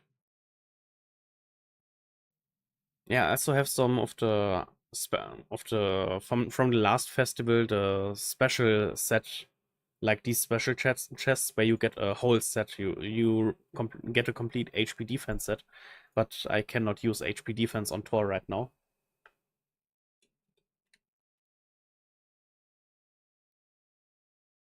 So equipment.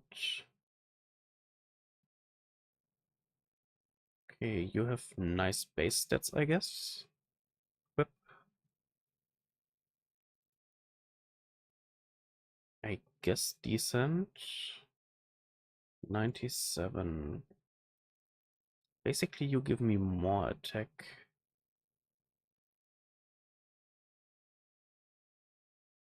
Uh, Crit one would be nice. Ooh.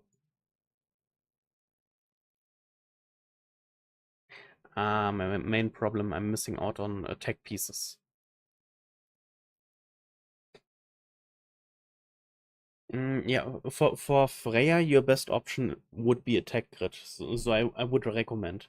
And like mentioned, you will also use Freya for the deer, so the second demonic beast. And in some teams, you even use Freya in the third, in the team against the two doggos. Attack. Ooh, that's a nice one.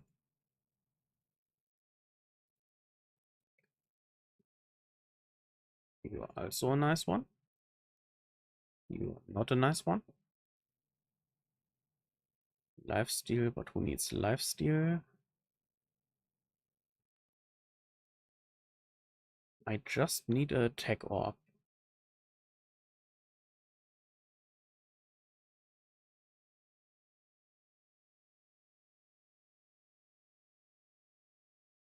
That's perfect.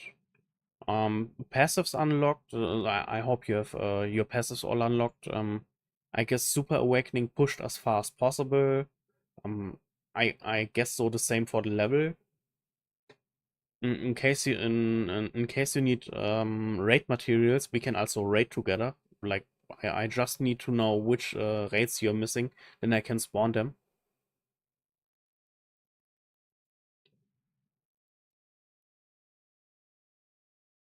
So,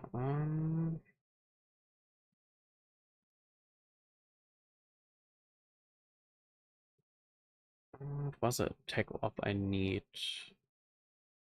Yes. Holy, that's a good attack op. I take these base stats. So, time for just HP.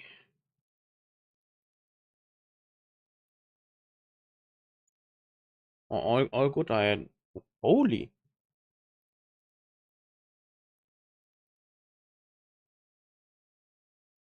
Okay, that's nice. No, I can easily invite you to Belmoth. I also need to do my hell raids.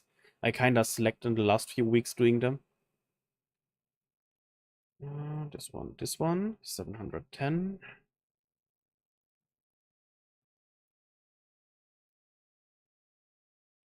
Just give me some HP.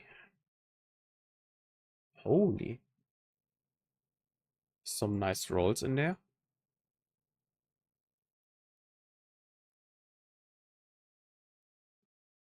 265, 1 million. Sounds about right. Wow, the pure minimum. Attack. Let's go. 2-2. 2-2. 1-5.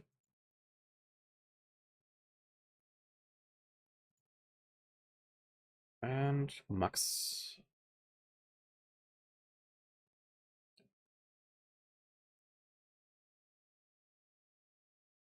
Attack. I'm already happy when I just get attack. I'm a simple man. Ooh, 2-6, 2-8. And I'm lacking redstones. Give me a second. This will turn into a gear gacha stream. This. I guess 23 million. Okay.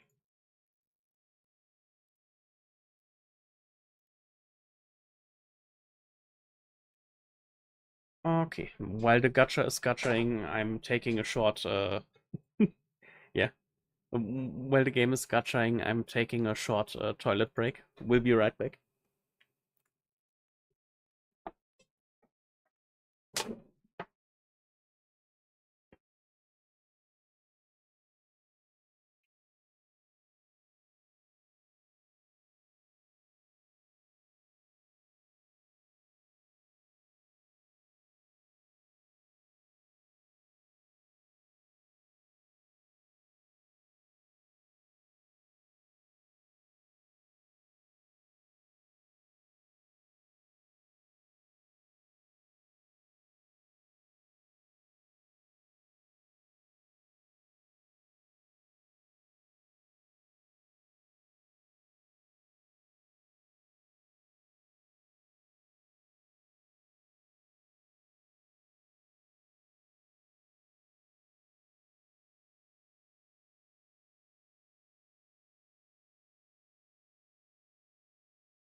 And I'm back from the. Yeah, you know from where. What did I miss? 26 anvils, 5 hammer of Beisel. I need, I think, a few more redstones.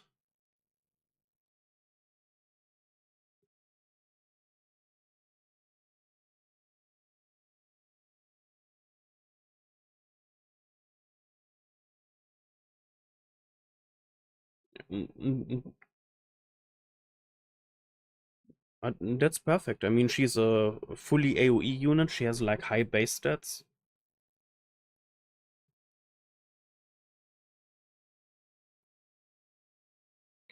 Okay, this should be enough. In case you have like the wedding Brunhild, like where is she? Brunhild? When you have like the red Brunhild and the red Tyr, you can basically throw them together with Zabunak in a team and then just let the game auto grind. And on the bench you can throw like Death Pierce. Because basically Brunhild and Tyr are applying debuffs on the enemy team with their passives, and because the game sees the enemy is debuffed, it will always first play a weak point card, and after this it will just throw the other cards. So most of the time it will be going for a weak point or weak point, and then your single targets or the Zabunak AoEs. Tor.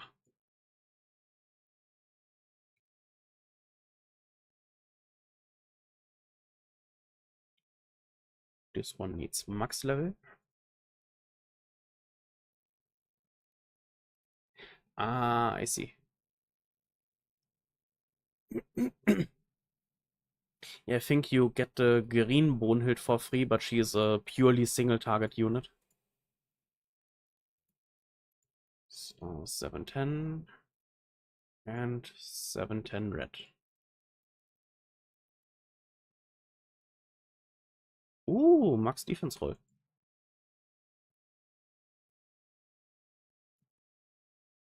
Okay, that piece already gave everything.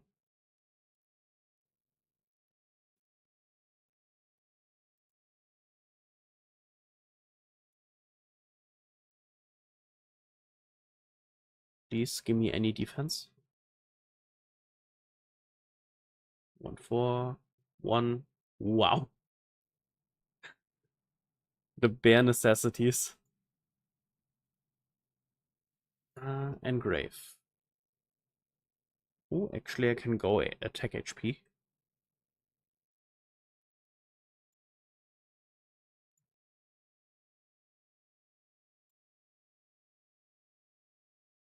Oh, nice. And then the only thing that maybe sucks for having a new account is some of the end fights are kinda really cancer. Even when you have like friend characters you can borrow for some fights.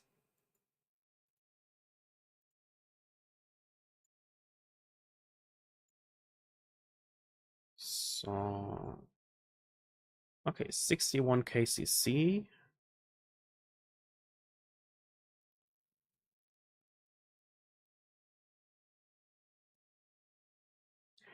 Yeah, some of the demon, there are like two specific Demon King Zeldris fights which are purely cancer. For some, I think in one they want you to have like Merlin and King in your team, and there are just no good Kings and Merlins for this encounter. And yeah, it's I remember it because last like a month ago I had to guide a friend through these story fights, which was kind of just looking at the mechanics was already cancer. Attack. Now I can go for a little bit more of the attack. Baby steps. 2 3 1 9. How's the other piece looking?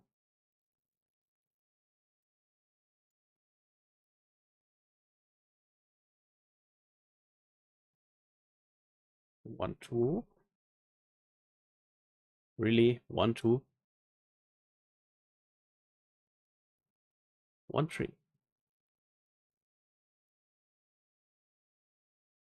Aloha Madenos.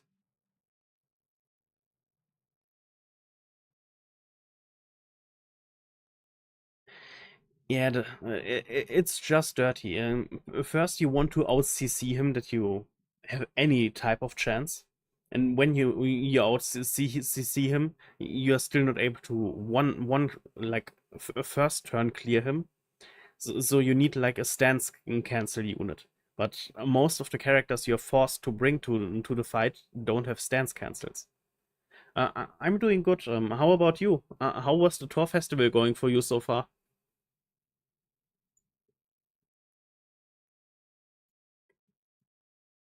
HP 1.8. Ooh, 2.9.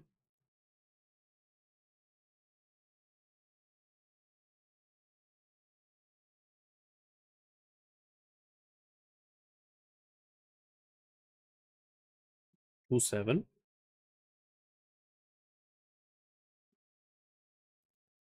2.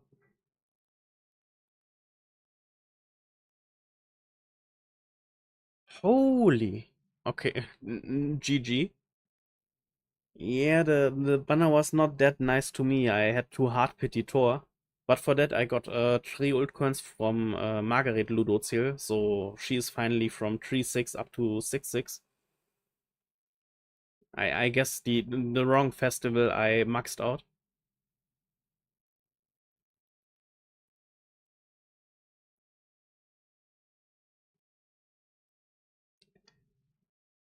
Yeah, most stance cancel options are like I'm a stun unit, but I only stun at rank 2.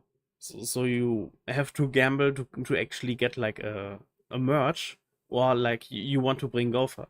But in case you bring Gopher, maybe you're not having enough CC, or either Gopher or the stance cancel character are dying.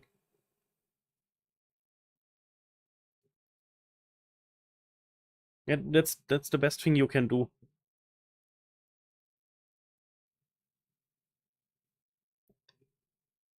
So, 2-1, 2-2, 2-2, 2-2, attack.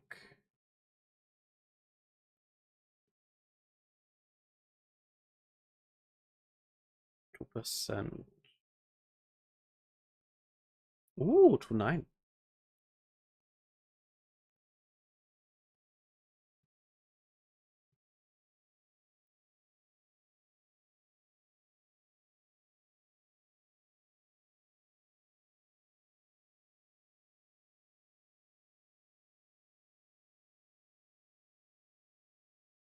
Five, I guess.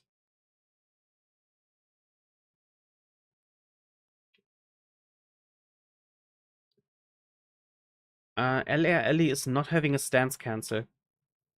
What she does is buff canceling with her passive.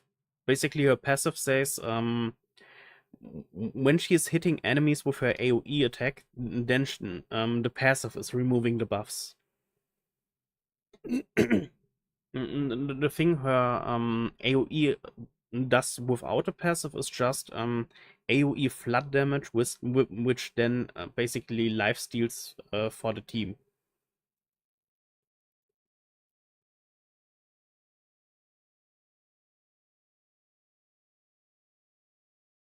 No, if LR Liz would have both, this would be way too broken.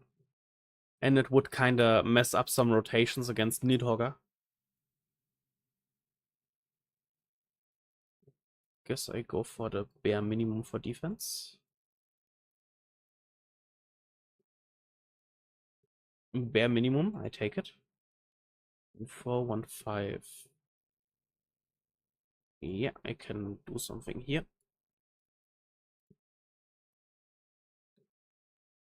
Ooh, 2-7. Holy, the defense piece looks already juicy. 1-3.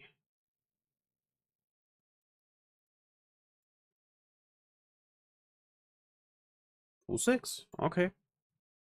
Thor has one good defense piece already.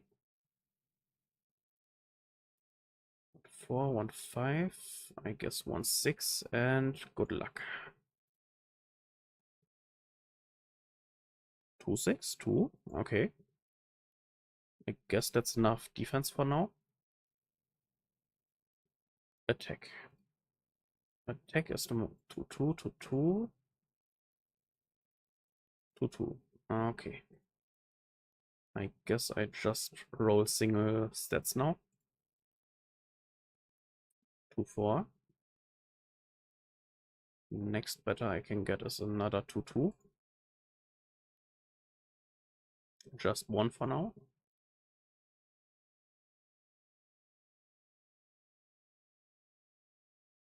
To 5. Come on.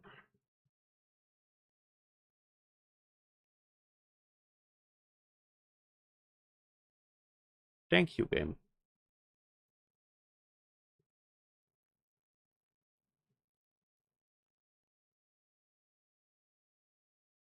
Wow.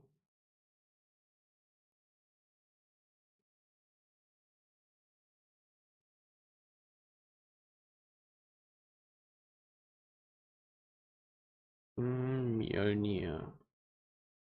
Okay, the good thing, I think the next battle pass will add some Thor cosmetics, so we can basically get a 5th weapon for her. Ah, true, we have the King Exchange event. Ladies and gentlemen, let's head to King. Because we can trade our trash pendants, the SR pendants, into 10 SA coins, and R pendants into cosmetic items. Well, not cosmetic items, but cosmetic push items. 120 attack.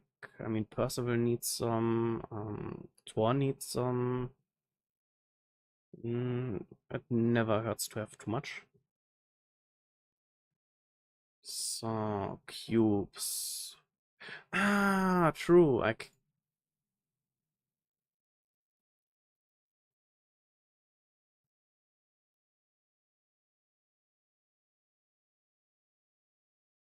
Yeah, it sounds broken, but the problem is, how's it called?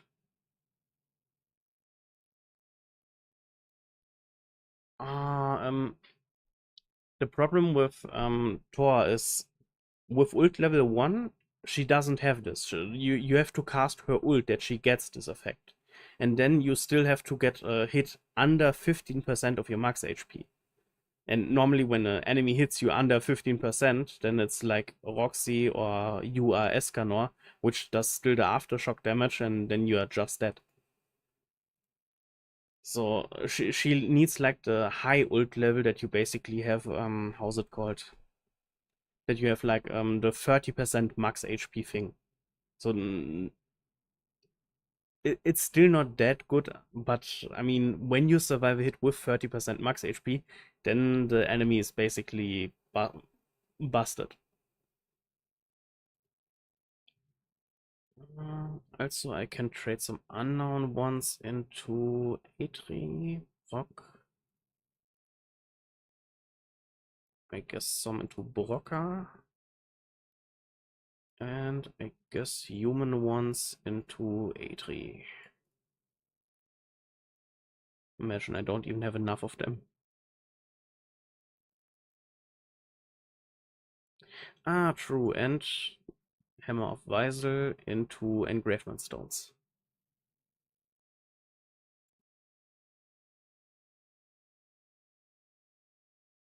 So, and trading them up into BAM, of course.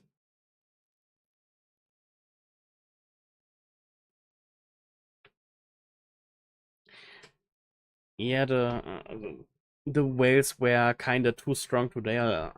Like I entered an hour ago PvP in the PvP arena, and I already saw like 6 Thors running around in paid cosmetics, and I was like, yeah, I enter ungeared and I just give up. Don't even bother with the sweating right now. So, some more BAM, of course, please. And No, I'm good. Did I miss anything? The diamond perk event, of course.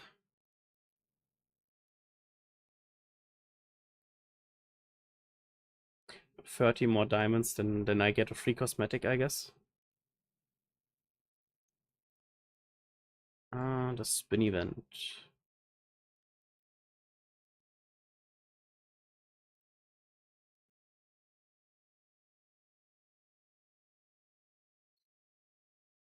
Hero, Thor. Uh, you're more important. And you.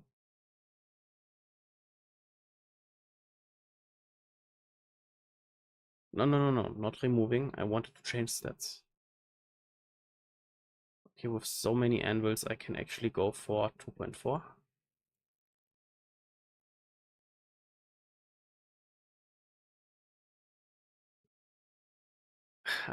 I missed the much older times where counter Captain Melee was a thing. The HP counter was just too broken at the beginning of the game. It also hard carried you through a lot of the story at the beginning. 2.4. Actually, 2.5.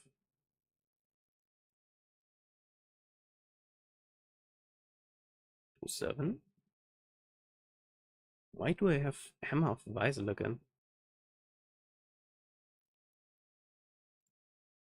And 2.5. Come on. 2.6. Good enough for me.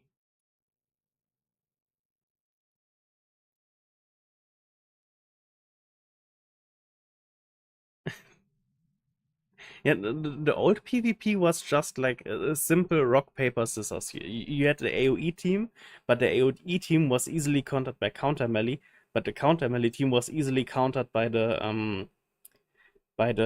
how's it called? The King and Helbram team. The King Helbram Gopher, where you basically ranked up any one of them and then you just started petrifying the enemy team. But because King and Helbram were so squishy, the AoE Hauser team was kinda hitting them hard. Like this was just pure simple rock paper scissors.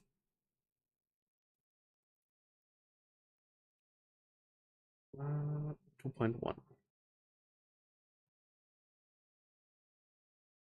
Ooh, 2.9. Okay, I think I already over-engineered this Tor.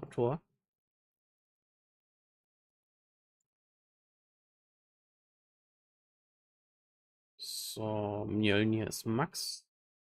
Some more attack. The important stuff.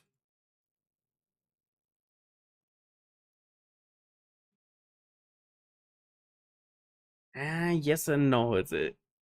It's important how heavy your wallet is, but it's also important how lucky you are. And sadly, people say luck is skill of well, how was the figure of speech? Luck is still a factor of skill. I think is something like this. It's going. I mean, technically, when you're like really lucky and you get like in one rotation or not even a full rotation, your festival like 4-6, 5-6, then holy. Like, I saw the Nagato stream, he basically complained a lot about Grand Cross, like always. And then he got like first rotation, I think his Tor on 3-6 or 4-6, and I was like, dude, stop complaining. You're finally lucky. But then he's mentioning that pulling is just like a chore for streamers, so I kinda get it. It's the excitement is not there like when I actually hoard the gems for a month and then make one big stream and hope to get some awesome stuff.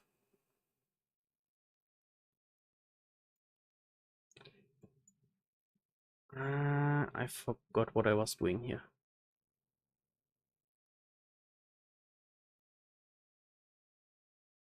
Blue.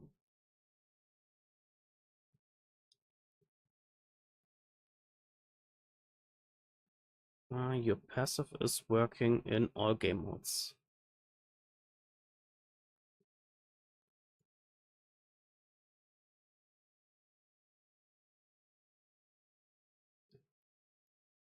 Battle, creature nest, the bird.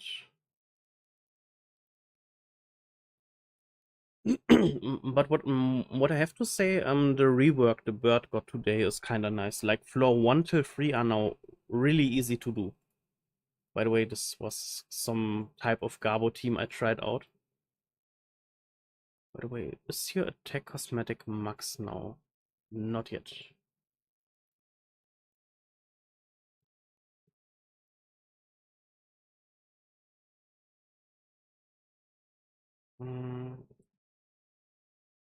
Is there any attack cosmetic I could push that's necessary? I don't think so. Traitor? Yeah, you're old unit, you're already done. As far as I have cosmetics. The only thing I don't have for him right now is his Holy Relic. For this I had to actually grind the red. But for now...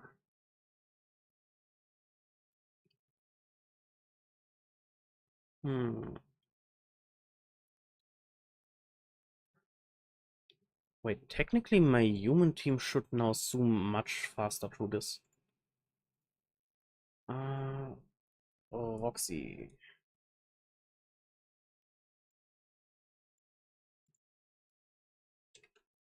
Eska.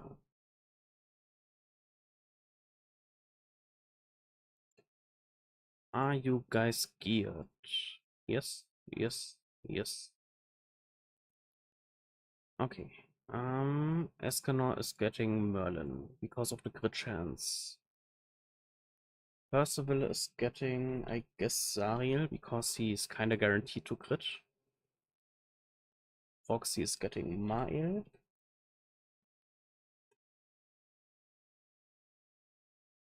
And you are getting Tamiel.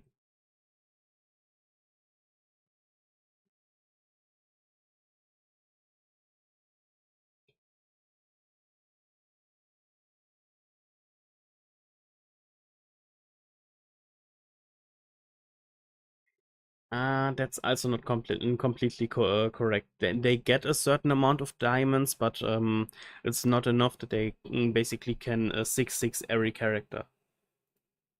That's why bigger streamers like Nagato are still living from some of the sponsorship by the viewers, like the how's it called? Not the bits, the ah, I'm I'm I'm not finding the words right now. Like I think he and Amazing Grand Cross or Nalut showed or mentioned on stream once that they basically get like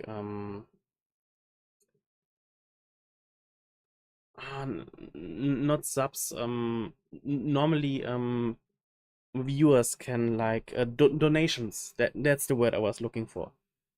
Basically the donations from the viewers they get, so they partially get like a certain amount of diamonds from Netmarble, but it's like you have 2 banners in the month. They get I think a total of 900 or 1000 diamonds per month, which is covering one rotation on a festival banner, and that's it. And after this they still have to, well, pay out of their own pocket, which, yeah.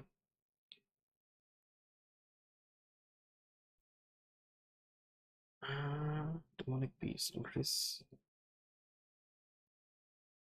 Technically, that's ready to go.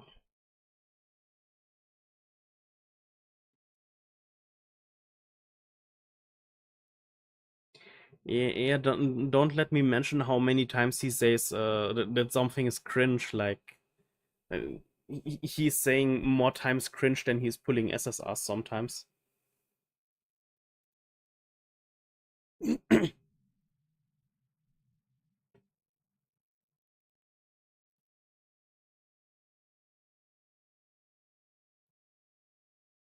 mean, back in the day, I really liked the content he created, but you just see and feel when he's now doing Grand Cross content, there's just no fun and motivation anymore. I mean, I understand because we have like tons of power creep.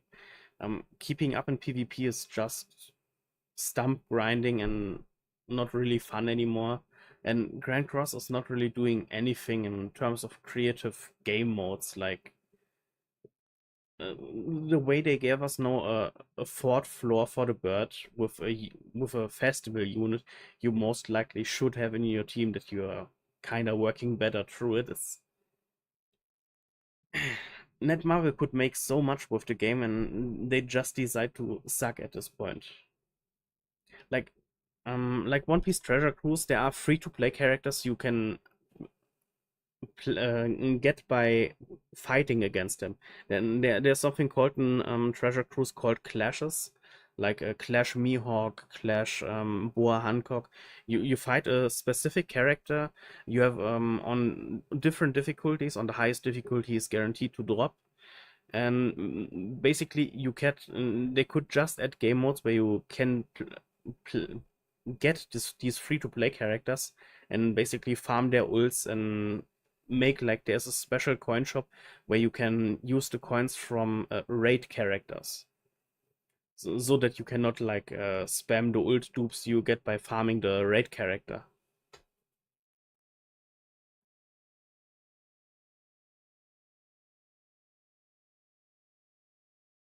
Yes and no. Basically, the idle game is already out on JP, so all that's missing is most of the time just translations.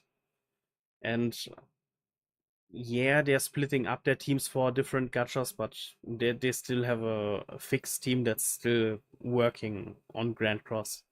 Like, I mean, they add like the Ragnarok story with cutscenes and everything. They add like the Four Knights of the Apocalypse story.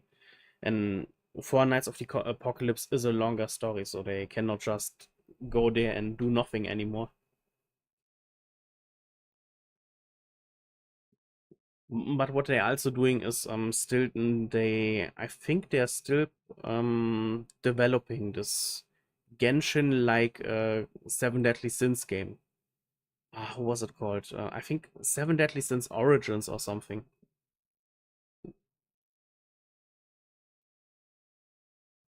But yeah, for now, let's commit some murder.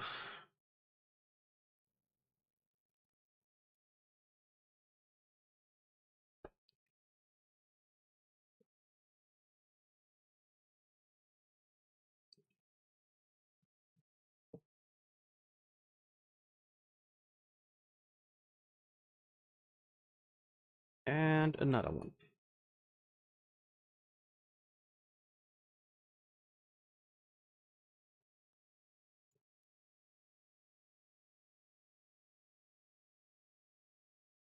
Most likely, yeah.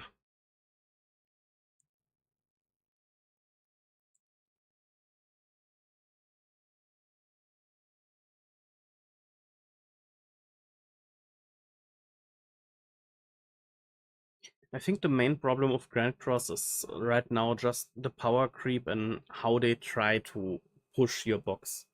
Because the newest mechanic we now have is playing floor 4 of the Demonic Beast to upgrade your Holy Relic. But in the future, they want to add a floor 4 for the other Demonic Beasts.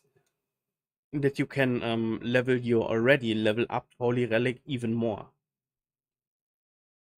And just take into consideration how many characters you have in your box with Holy Relic, how many of them you use for PvP or for other game modes where they need the extra stats, and how much overall grinding this will be.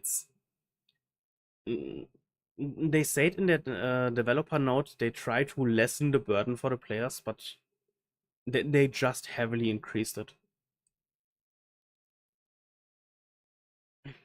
So, I mean, I like what they did now with the bird floor 1 till 3 because um they basically nerfed the damage cap. Before it was like you can only make 30% of the max HP. Now you basically can hit him half health with one hit and so you can basically two-hit most of the bird phases. Only the last two of floor 3 are 35% now instead of 30, which is still enough that you can three-hit him. But yeah, Escanor into Percy into Arthur. Ikimasu. Like you see, Escanor already hit him half health, and this is now a pretty chill grind for the first three phases. This is awesome. Wait, they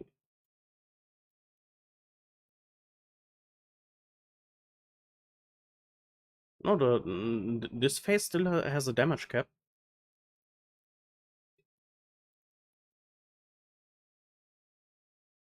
I mean, they increased it from 30 up to 50, but the last phase still has a damage cap.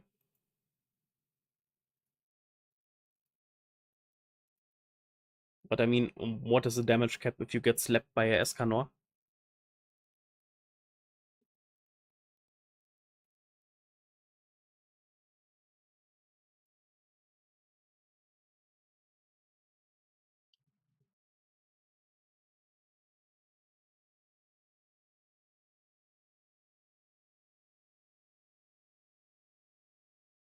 No, he still has a damage increase. I checked his stats before. Well, this morning, he still has like 500 something defense. It's just that most units right now are so power crept that you just can push over it.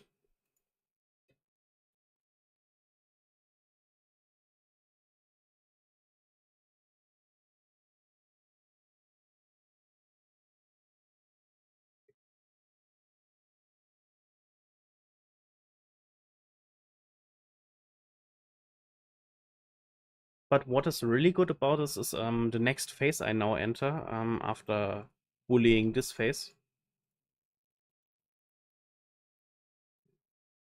Because floor 2, phase 2 was most of the time a floor where a lot of people had to bring a taunt unit. And now you just don't need a taunt unit because the damage cap is now 50%. You hit him 3 times and the bird is dead. Worst case, you hit him 4 times because one of the hits did not damage cap and that's it. Like, let's say AoE Arthur, Escanor Sun, Escanor Arthur. Like, I did not hit him half health, oh no. Escanor does damage. The single target does damage, and when I would not have like the after damage, then the fourth skill would have killed. Before this would not have been possible without a after damage character in your team.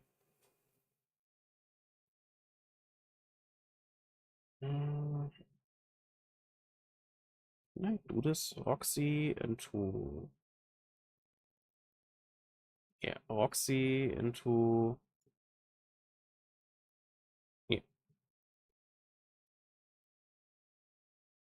in this phase you completely can now skip the resistance part he has. Like normally when you hit him like I think under 80% HP he gets like a defense and resistance increase, which is not like not as insane as in floor 1, but yeah. You hit him now twice and you just killed the phase. I mean, same here. I Escanor ult, I Roxy ult, and that's it. Damage cap, extra damage cap, dead. Like, for grinding materials, this is ultra convenient. Ooh, bird card. Ooh, XP.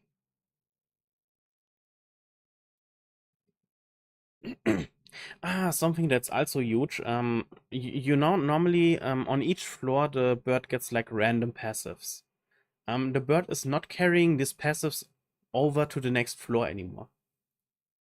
Like normally, he would when you enter floor 3, he would have all the passives he got in floor 1 and floor 2. He doesn't do this anymore. He only gets the passives for the floor you're playing. Like I enter right now floor 3 and I show you this and no demonic beast passive currently applied. Like, he does not have like the 6 passives from the 2 floors before. Which is huge because what normally stops you doing uh, a fast run at this point is that he most of the time has like this damage decrease passive. Like 40% overall damage decrease or 40% for single targets and 30% for AoEs. So now I can just go like Percival, Roxy, Eska. And because he does not have the damage decrease anymore, the team is just breezing through this.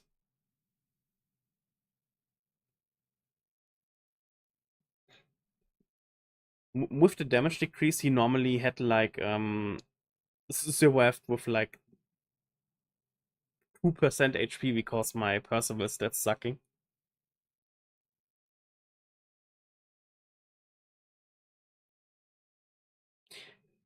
I mean, I guess that's the fate you have when you're like the first demonic beast. You're the oldest content of your kind. At some point, you get nerfed and power creeped into oblivion. AoE, AoE, AoE. So many AoEs.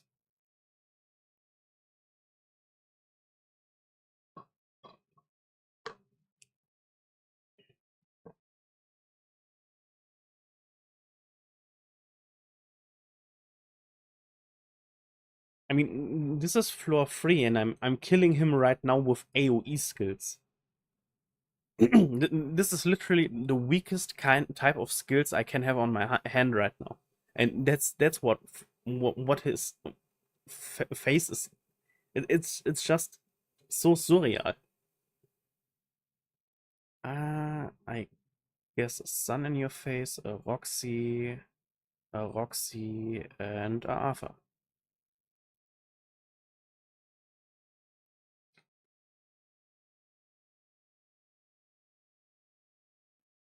The only thing that got not nerfed that hard is phase 3 and phase 4 of this floor. Because here he has not the 50% max HP. Here he has like the 35%. Before it was 30, which meant you need 4 hits to kill him. Now you basically need 3 hits to kill him when you hit damage cap. And he got the annoying one. Basically, if I hit him below 25% or less, he full heals and gets stat increase, which is ultra annoying. But we can handle this. At least I hope we can handle this. This should somehow work.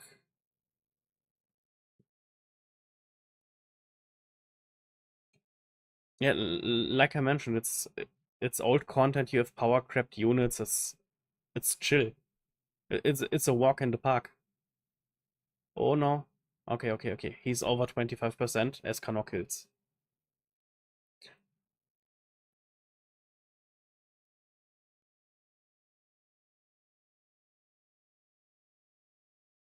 Party of the Valhalla, some human essences, wind sources. Now comes the annoying part. I mean, this team will not get near anywhere to where it should be.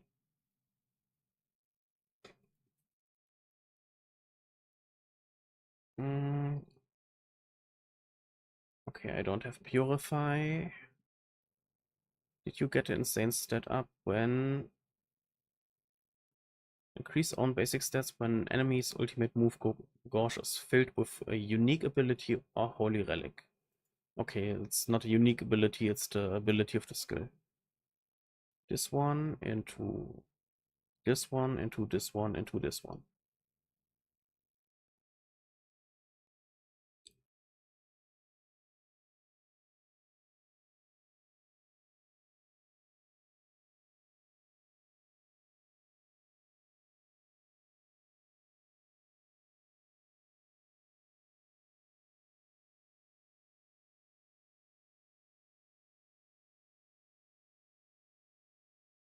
Would you stop going for my Escanor? Oh,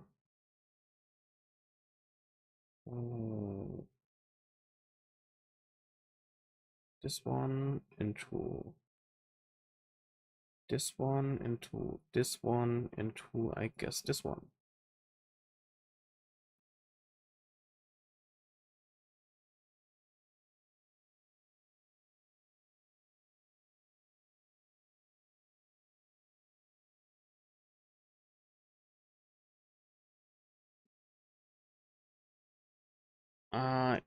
In the third phase. In the third phase, you basically need Thor skills or Amplify skills. But the description says certain skills, so block skill effects, I don't care. So I hope that some of the skill effects are maybe counting to decrease the immortality. That's why I'm testing this right now with this team. Basically, Arthur should be able to kill this phase. Give me a second. Arthur.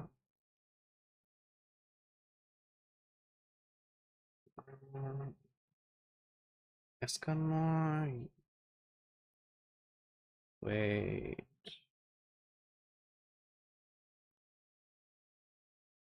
Does the question is, when I play the Escanor card, is my ult already counting as full? Oh wait, I can just... Okay. I play the Escanor card because I cleansed myself. And just in case I play the Arthur card because I don't trust this.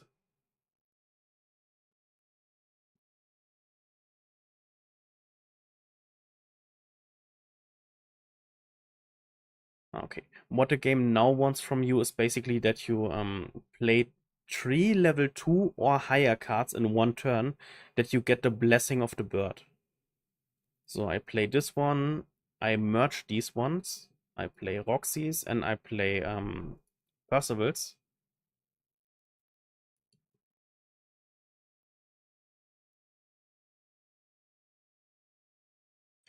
Oh no, I have a big problem. I think it's a blue buff, and Escanor cannot get blue buffed while his ult is full. Ah, never mind. It looks like it's a gray buff. And he's going for Arthur. Why are you so scummy? Ah, wait. Arthur's my taunt character. Okay. He will do the not so nice AoE. Is it your first skill per turn, or is it... Inflicts damage equal to 1000% of attack on all enemies. Disables the attack buff, debuff, stance, and ultimate. Attacks against enemies with, yeah, the protection misses. Okay, so basically you want to play the 3 silver cards in the turn when he attacks. So you know his first card is always missing. Okay, I guess Escanor, Arthur, Roxy, Escanor again.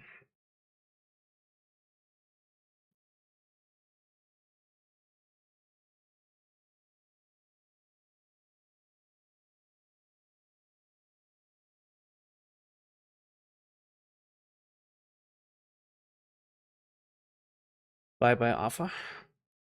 Ooh, you need the effect only on one character.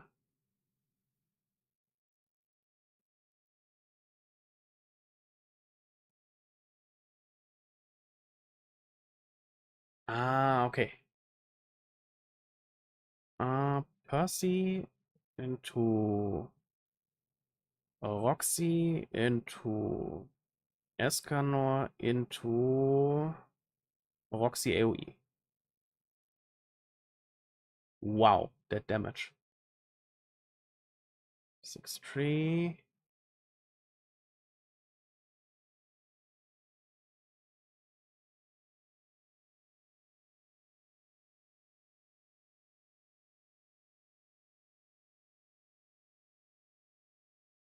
Wow, Escanor is still standing.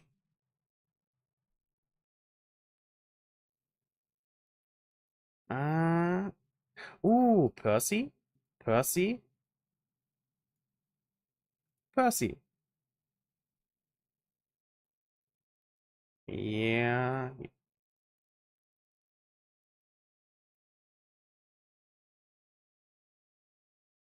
Crit chance, crit damage decrease.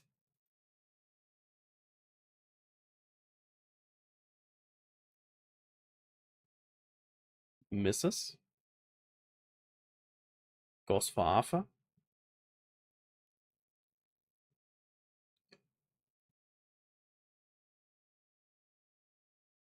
I'm surprised that Escanor is still alive. I guess Escanor into Escanor into Escanor.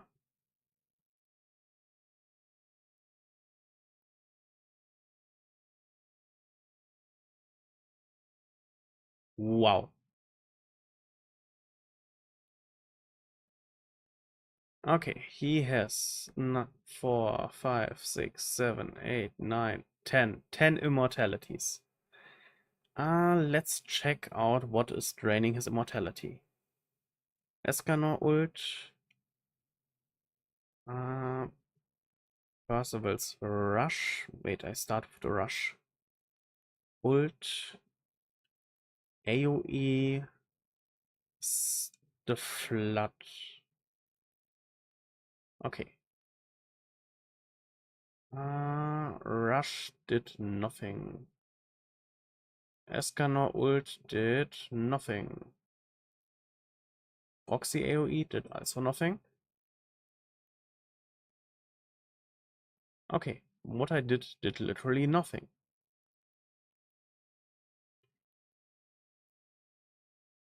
Stance disable. Nobody in my team has a stance.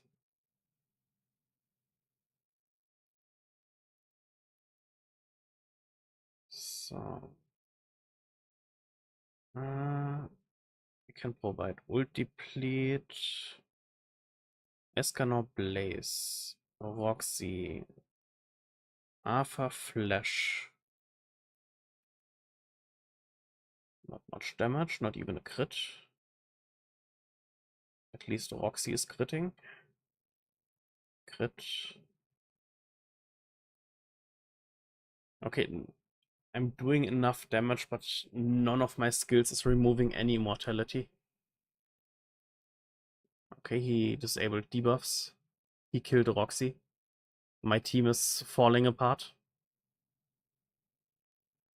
And it gets worse. Yeah.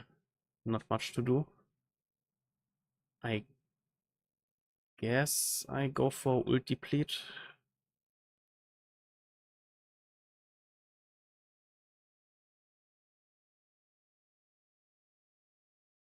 Escanor died on the bleed. Wait, is he immune to ult deplete? That sucker is immune to ult deplete.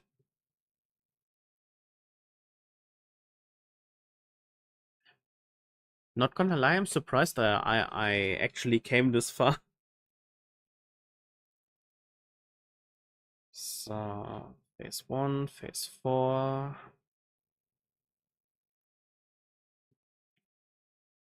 If you clear Transcendence, you can play only the Transcendence difficulty re-entry requires source item. All Transcendent Demonic Beast attempts in progress are reset weekly. Level 400. Demonic Beast passives. 2 million HP, 2.7 million, 2.4 million, 3 million. Yeah, what's ultra dirty about this is basically only Amplify and Thor skills. Literally skills from Thor are depleting his immortalities. And that's just some bullshit decision. I mean, make Thor viable by making her a featured or boosted character for this content, okay, but making a whole phase mandatory to have enough Thor cards is kinda I mean, you can go full Amplify, but they kinda butchered Amplify by making him immune against counters and reflects, so the Amplify from Albedo is not working. Well, it is, but you're hitting for like 16k. Like, for speed farming floor 1 till 3, this team is awesome. But for everything after, I need a different team.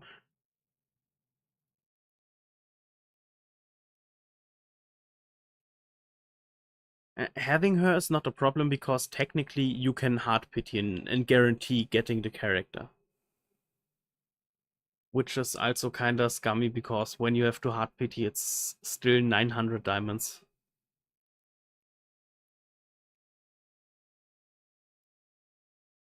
I mean, it's not like they don't give us anything. They gave out 200 diamonds for free. They gave out a free multi. And I mean, we still get a lot of PvP gems while the festival is running. And of course, there will be some events next week, the week after and stuff. Oh, Traitor Melee. I didn't touch Traitor Melee in like eons. Also, I don't have the Holy Relic, so it's kinda not really worth trying it.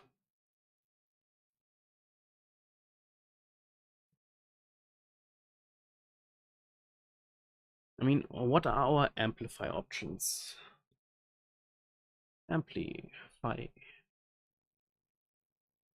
Are you no, I think they specifically nerfed you for demonic beasts, yes.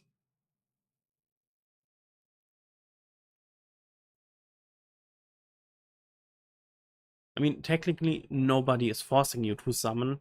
The only reason you have to grind the... Sorry. The only reason you have right now to grind this bird is actually to just push the holy relics for your PvP teams. And there are right now not so many characters needing the holy relic like on field. Like most of the newer characters are like in the Sins team you have Gopher, Escanor, Demon King Melee. None of these is needing none of them has a holy relic you can push. The only exception would be the bench warmer Infinity Merlin, which literally is just sitting on the bench and providing a little bit more of CC with this way. Unknown would need this a little bit more for like Hale and Nanashi. But then again, mostly only for Nanashi because he needs the stats to push more CC for your box and for your first turn in PvP. But a lot of the PvP meta right now is not having any holy relics. Like Chaos Alpha is having nothing, Percival is having nothing. Of course, the new UR Escanor doesn't have one. So the only reason you want really to farm this is to push holy relics you not really need at this point pushed. But of course, because it's new content, you want to play it because it's stupid to see. There's new content. Let's not touch this for 3 months till there's some much easier way to grind it, or till you actually the PvP meta gets holy relics for most used characters, because then it starts to get dirty. I mean, the good thing is you can literally push every holy relic with this. Like, you can go to your collab characters and say, I want to push Albedo's holy relic. But for every character right now, this is just a 500 CC push. So there is not any character who gets more out of this. But the only reason because nobody gets more out of this is because this is basically Awakening, but for holy relics. Like, you have the yellow stars for your normal characters.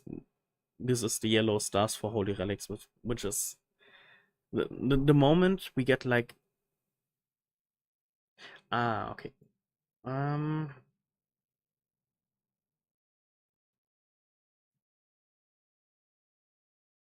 In floor 2 it's floor 2 stage 2, I guess.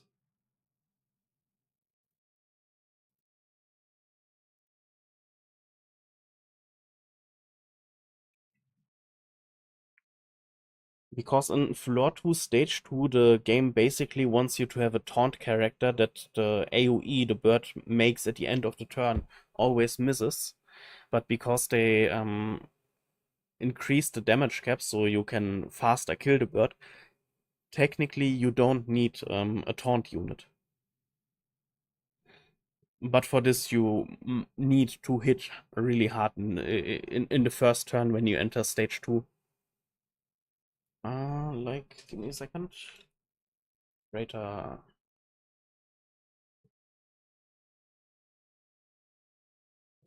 Why did I do this? Make Gelder. What else? Frey.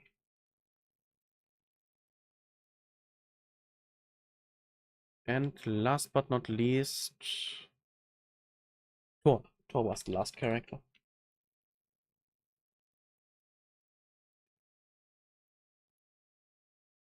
So, actually, do I want you guys like this? Yes, I want.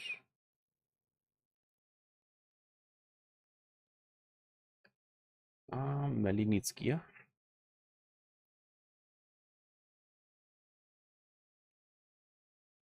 I guess that's okay.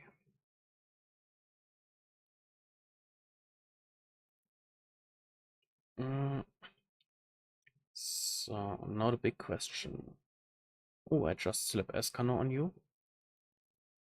Make Gelder gets Tamir.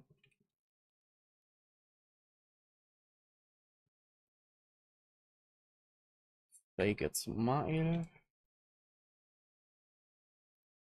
I mean, what's also important is the associates you equip your characters, and for this you want normally characters with graces or with unity effects, or some max ult level characters, because the higher your ult level, the more stats the character gives to the supported character.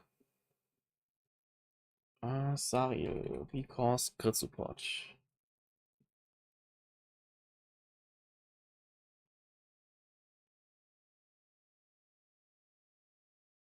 That's already nice. Mile is a festival character, so it needs some time till he returns, but until then you can basically use your highest ult level UR character with, I guess, the best gear you can slap on him. So, and of course artifact sets are also kinda important. Like when you have any type of set you could equip that's kinda pushing any stats for like unknown or overall, or you just go for the highest stats you have.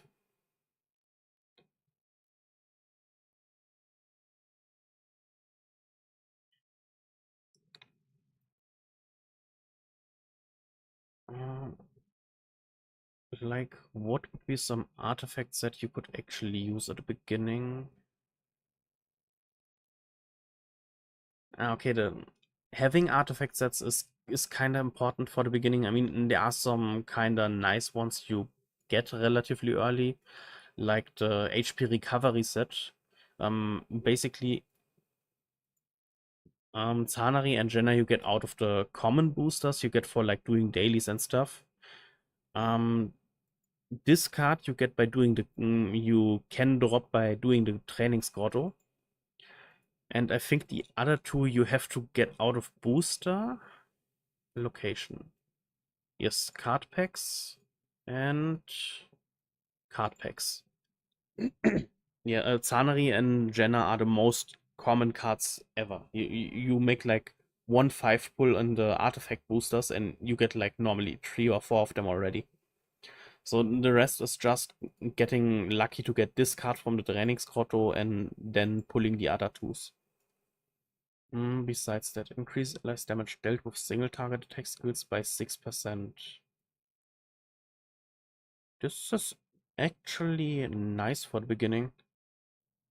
I think these are some story cards you get for playing the Ragnarok story. Ragnarok Chapter 1 story card.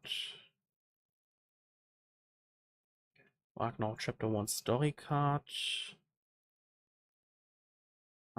Yeah, I think some of them you get when out of the Memory of Yggdrasil shop.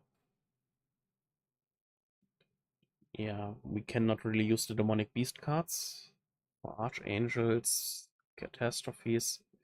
I mean, what's good in the event right now, you will get a set that's pushing your team when you have a Ragnarok character with the goddess category in your team. So basically, when you have like Frey or Thor in your whole team will get a stat buff from the new artifact set.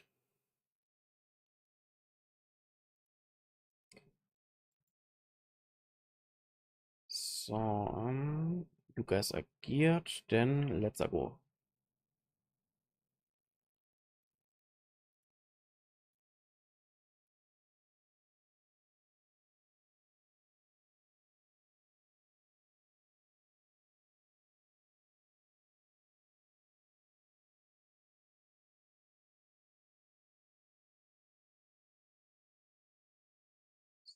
Let's check out how the new Thors.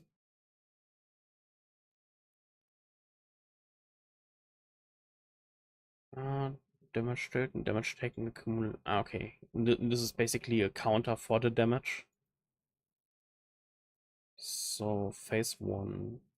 Megelda, melee, AoE, this one.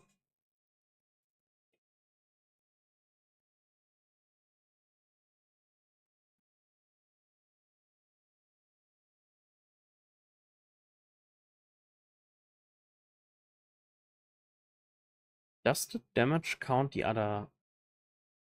No, okay. The Divine Lightning only gets pushed by damage Thor makes or Thor takes.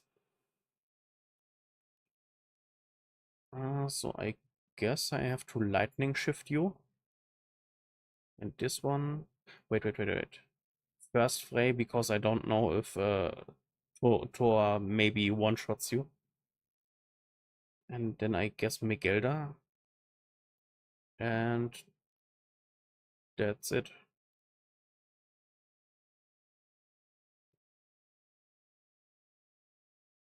Okay. Thor is maybe a little bit pushed here.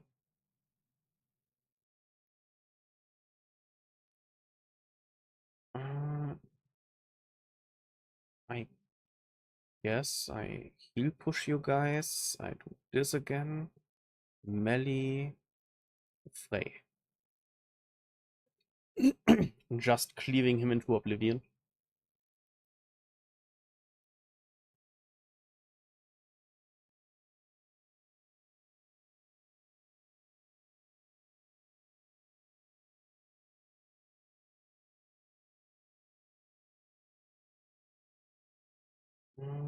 Lightning strike.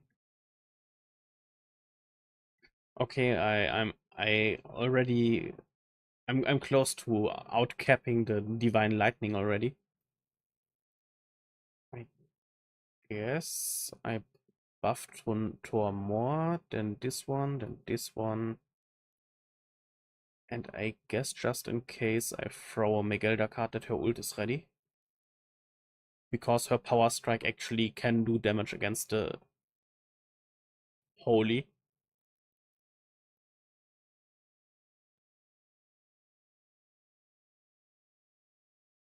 That was a silver and a bronze card.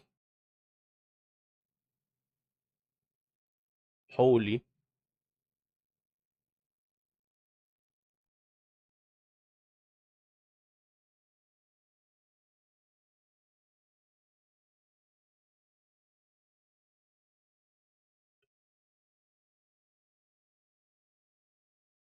This is... wow.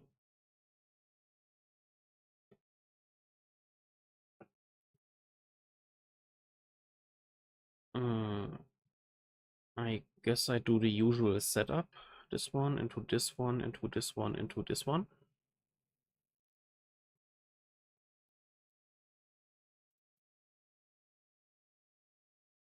I mean, phase 1 is mostly set up.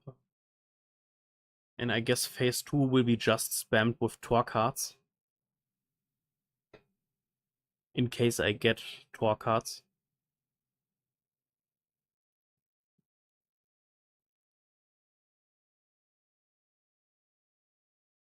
Oh, that's actually nice.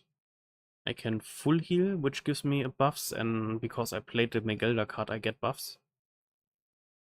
Then I guess I get rid of this one, and I move Thor.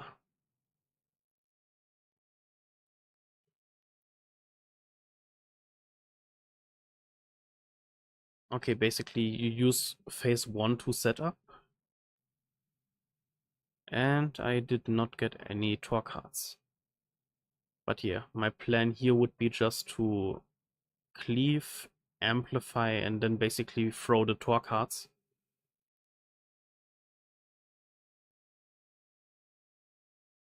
Half health again, or close to half health. Ah no, it was half health, so this was already his revive.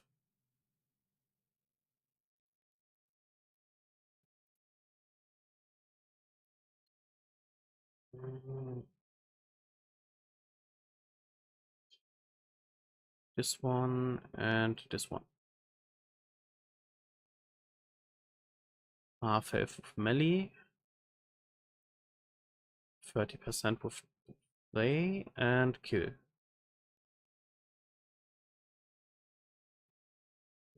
And the problem with this team is basically you have no type of lifesteal because the bird has a passive that he is reducing all your, not this one, that he's reducing all your HP stats like regen rate, recovery rate, lifesteal, and that's why you completely dependent on Megelda's heal.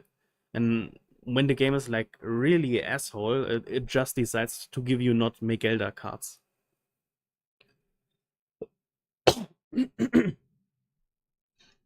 So sadly, this was always like a lot of gambling to get heal cards.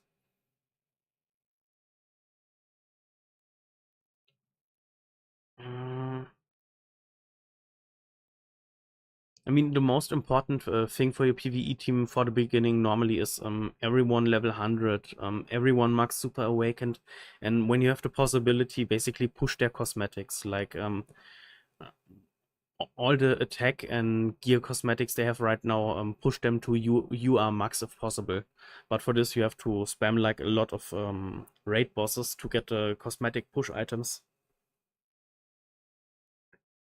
This one into this one into... Wait, I just have Thor cards.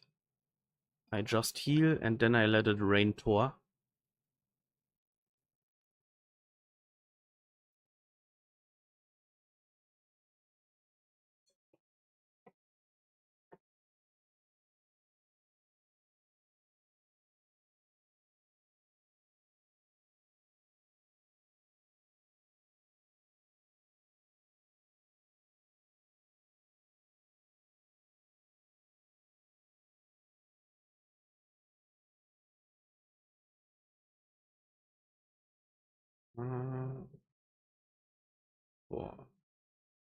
Like, really the best thing you can do to decrease the damage for your team is basically push the defense cosmetics you have to... Oh, I have enough. Yeah, push the defense cosmetics to max that you take as few damage as possible. Increase the HP cosmetics that you have more HP to play with. This is literally everything you can do at this point, which is, yeah. Also, just a lot of just grinding great bosses. Traitor melee is done. I mean, of course, jumping later from SR gear, not SR, from R gear to SSR gear that you later engrave is also a huge jump because engraving is just giving you a lot of stats. But even when you have the option to gear your characters, not gear, to engrave your characters, for the beginning, go for the attack pieces and the HP pieces. You don't need the defense engravement because, like, when you go for the max engravement on your defense pieces, you get a total of 300 defense, which is not that much. So instead of full engraving a character, you could engrave HP and attack pieces on him and already 2 pieces on another character. Like you skip on full engraving 2 characters, then you can already have like 4 pieces engraved on a third character. For the PvE modes, this is normally a good way to go. For PvP, of course, you want the engravement because you want the stats for higher CC for first turn. And I forgot what I was doing. The bird. We were committing some murder.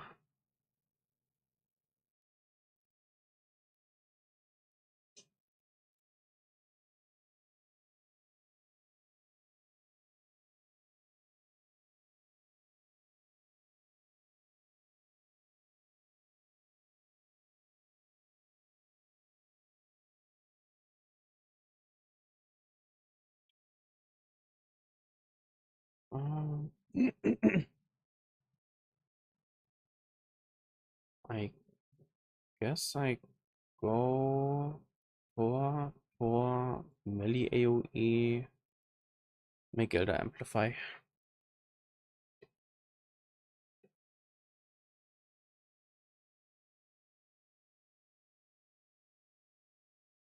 Okay, Thor already outcapped her passive. Thunder God's Judgment.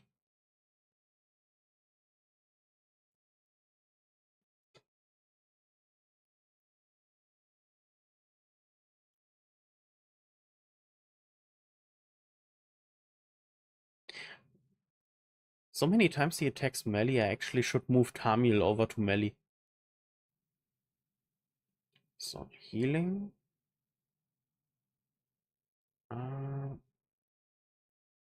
Frey, Frey, Frey.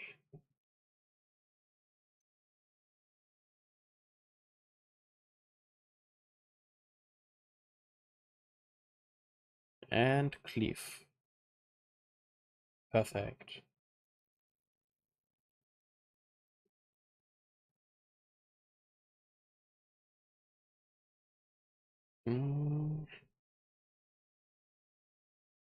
Melee Amplify, Melee Amplify, Megelda, Frey.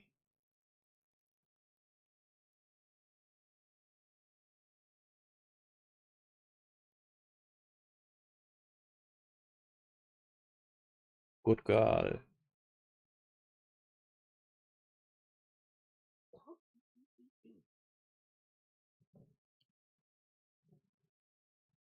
So, not much to do here.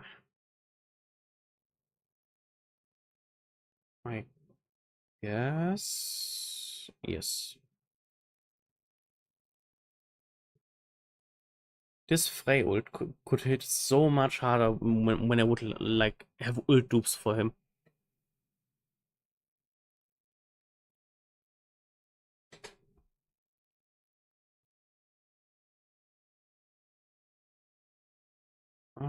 What did you get? Just a normal revive. I literally don't care about this one. Oh, wait. Thor, into Thor, into Thor, into Thor.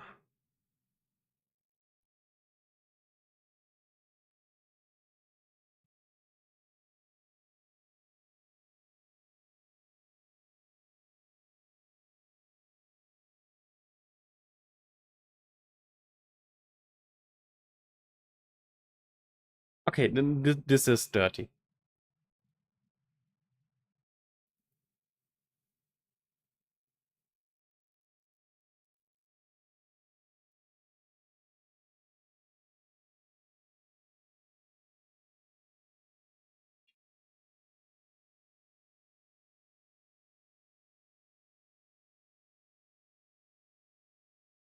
So technically, you could bring Gopher. You are basically not allowed to use his ult, I think, in the first 2 phases.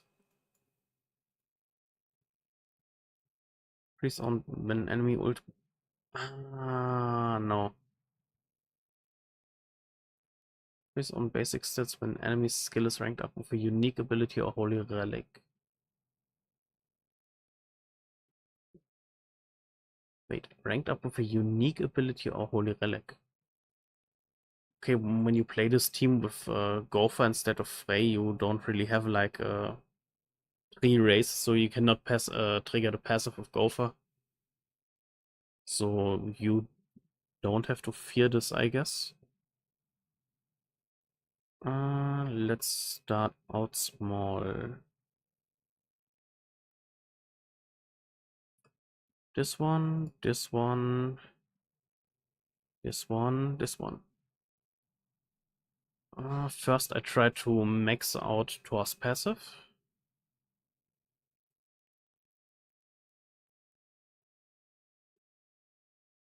And I try to do damage with melee.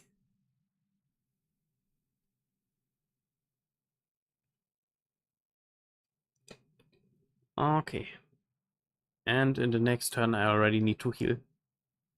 And I definitely should have given Tamil to melee. Like holy. That's not funny anymore. Thor. Thor. They.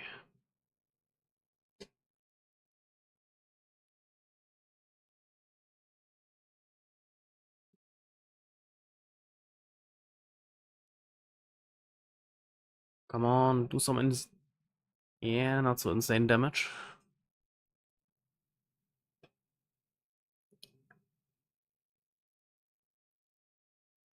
I don't know why you go for Frey, but thank you. Thank you, bird. Block skill effects. Heal, which will most of the time just remove the block, the bleed, and I guess I can play Thor cards. Wait, do I want to play a Thor card? Heal? Yeah, I want.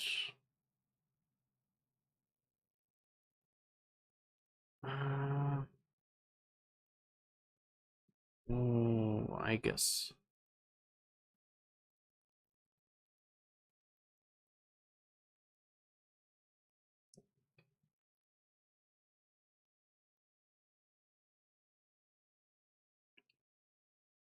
Okay. I guess I go for the heal.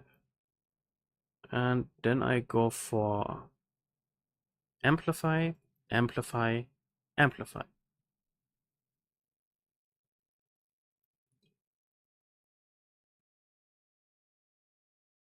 Yeah, not much damage.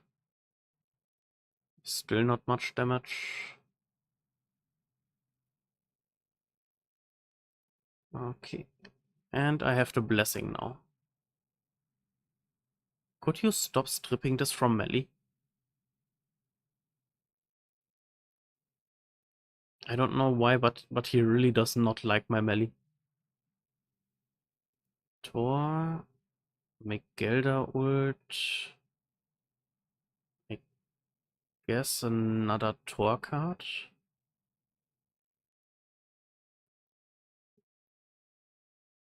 And make Gelder heal.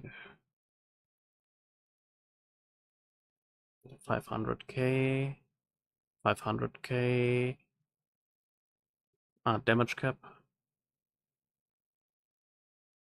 Me realizing I'm hitting damage cap. Okay, he missed. He's still going for melee.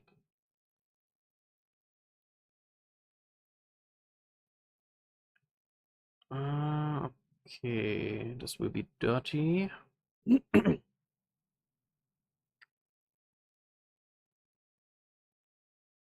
Single target into single target. Then I have the max defense stacks. Cleave and... Oh... Megelda. Because when I play the melee card, I have full ult and then ult is clogging my hand.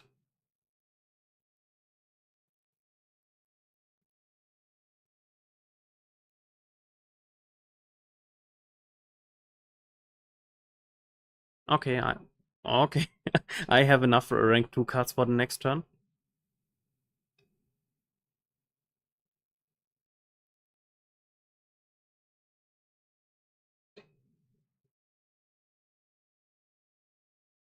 Rank 2 into rank 2 into rank 2 into just get rid of you. I think I even kill him this turn. Thor?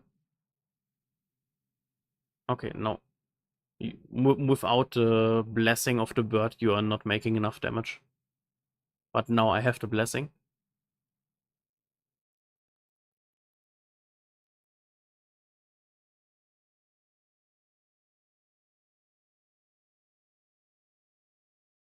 Okay. Melee ult, Ray Cleave, healing. I guess amplify. Not much damage, but Frey has the blessing. Yes, enough.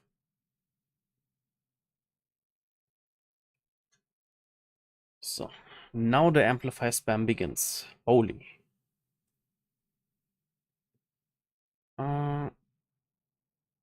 Thor into melee, into power strike.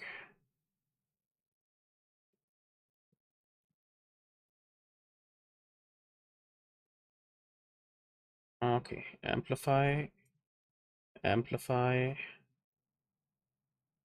power strike. Wait, what did you get? Damage dealt in. Oh, okay. This will hurt.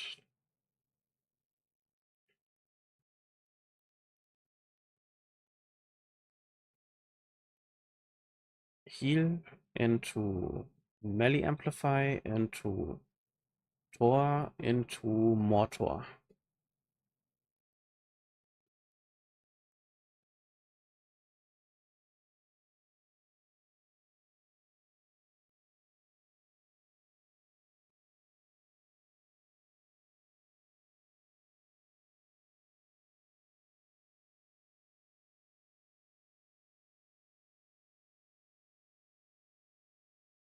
Debuff disable. Nobody in my team has debuffs.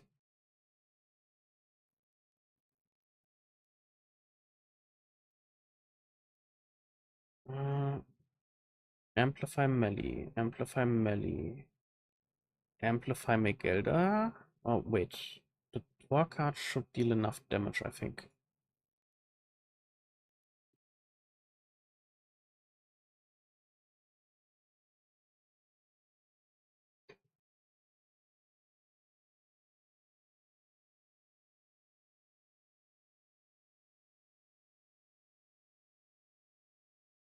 Okay, the next card I play is killing this phase. And then I'm lost because I don't know what the next phase is doing.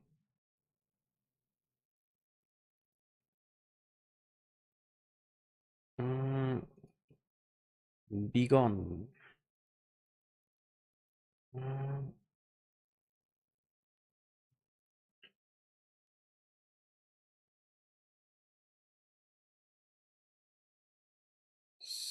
So, I guess. Okay, bird are committed. Really, a revive passive? Okay, what is this phase doing? I don't do this, I don't counter. Using skill applies the wrath on enemies that take damage from it. But different based on the section of... Okay, so I have to look out where your HP are.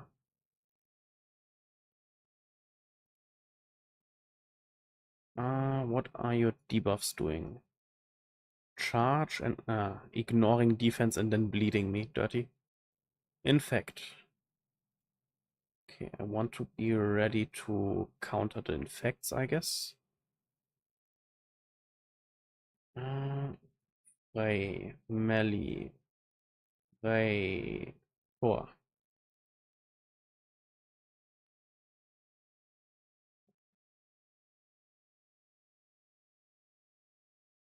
He got a death up.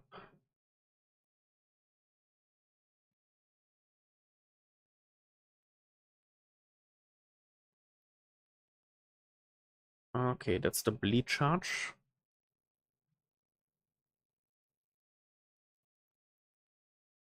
Oh, I get these charges when he attacks me, not when I attack him.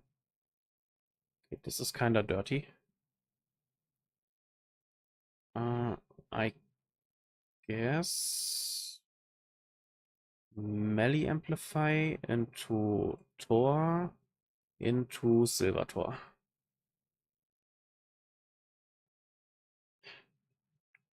Okay, enjoy the Ragnarok story.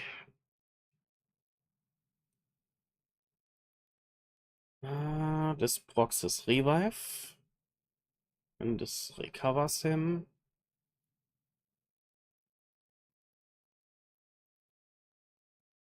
Recovery disable.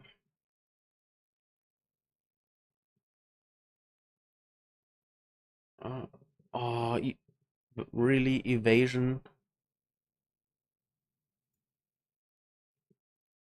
Heal, heal. Basically, I have to heal and then I have to play melee. Wait, is your ult buff canceling? Buffs and stances. Ah, that's just dirty.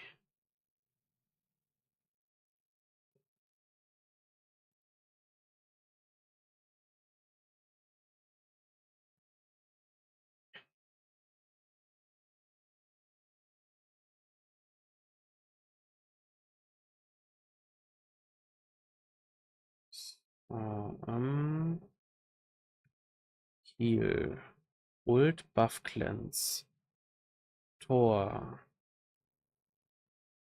Gelder.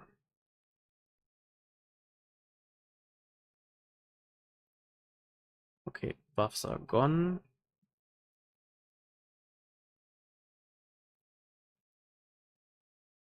Mm.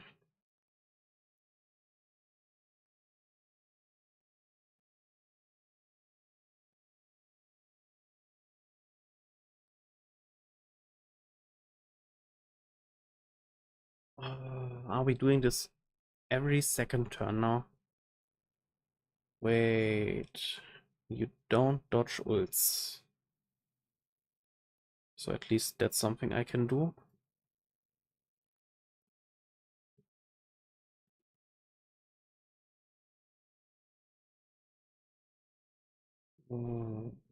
I guess.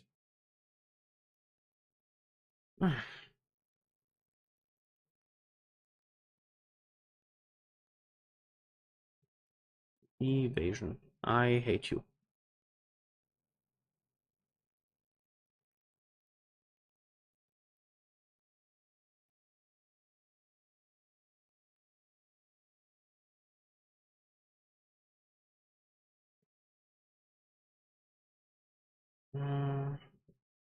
Charge, bleed, ult, and then he gives himself evasion. Ah, wait, his evasion is down. So technically I could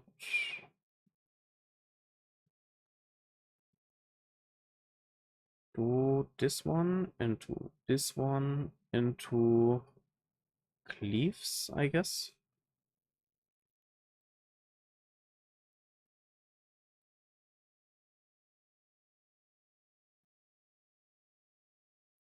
Oh no. He gets an attack up when he's low HP. Oh no.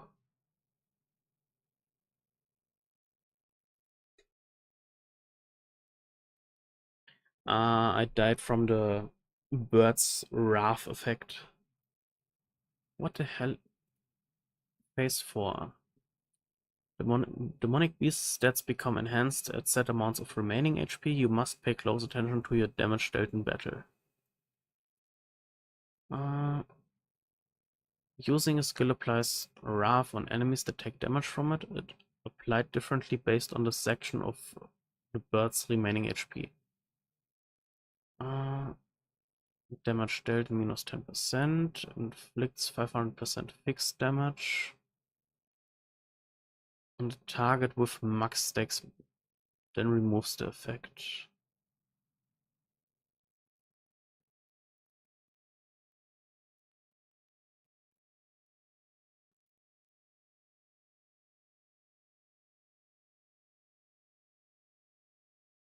Okay, the big question. Who do I bring as a buff remover? Debuff, debuff, buff disable, buff cancel.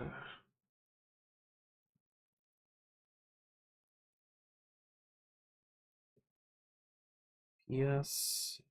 Infect. Wow, ult with buff cancel, thank you for nothing. Yeah, but she's only for the deer.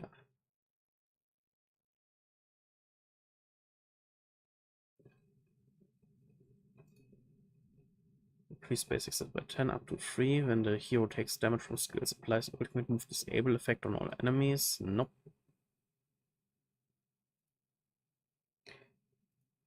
Strength attribute heroes ignore 30% of enemy defense. Nope. Shatter removes buff.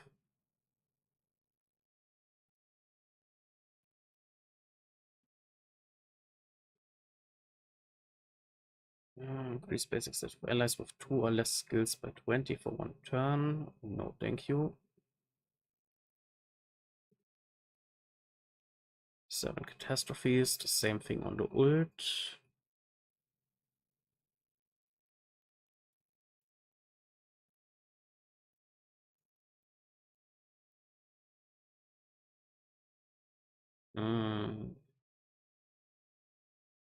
Technically Escanor with Cruel Sun.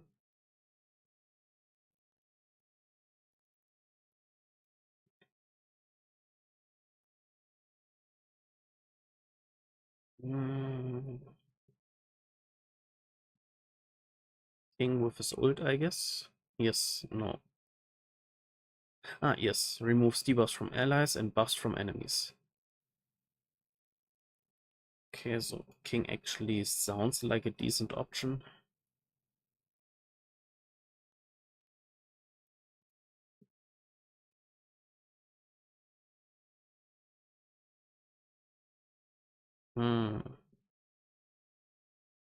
Knighthood boss, no thank you. Nope.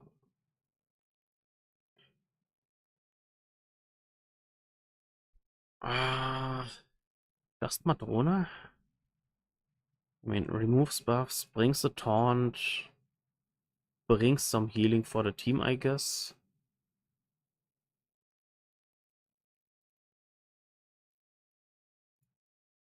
For every 1% of the hero's diminished HP. Increases giant allies' basic stats.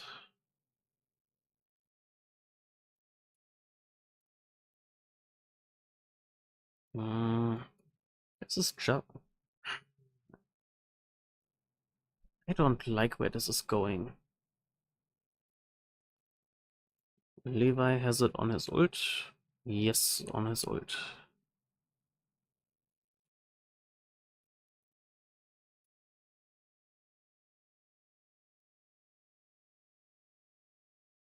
It's stupid. This just ends up to be the same cancer with Nidhogger. One ultra specific team you can use.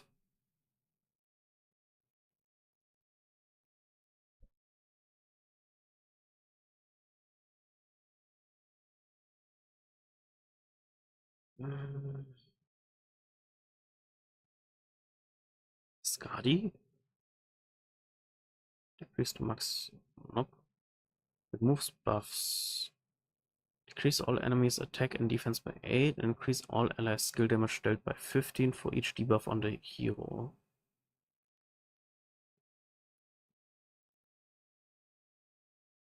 Increase the hero's max HP by 2% once for 3 turns. That inflicts damage equal to...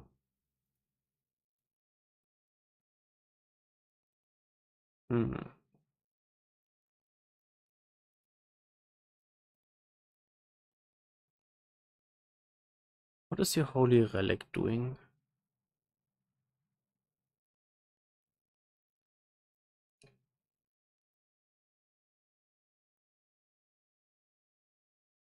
I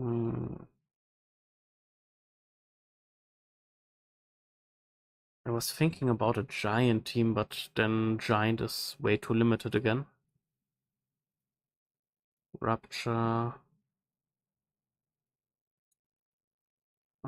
Let's ignore this and check for amplify units.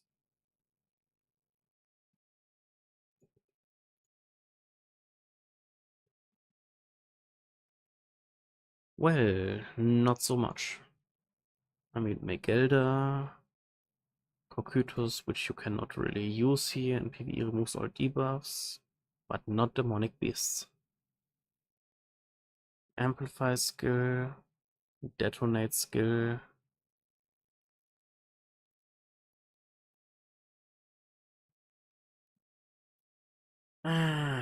Okay. Yeah, I think I stopped for today with theory crafting for the bird.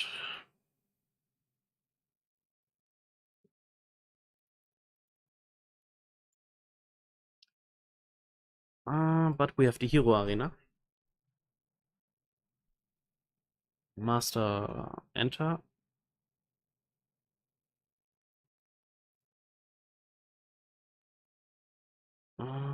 Wait, for this mode, all characters are on field,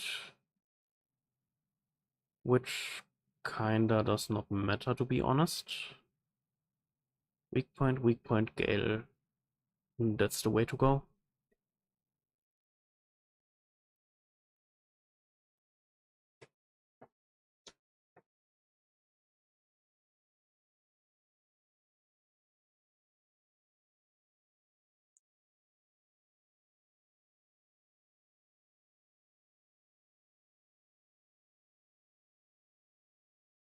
Okay. Um, weak point, Gale.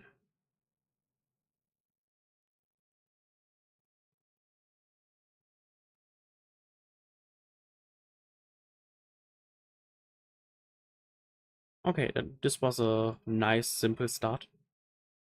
Let's keep the good work up.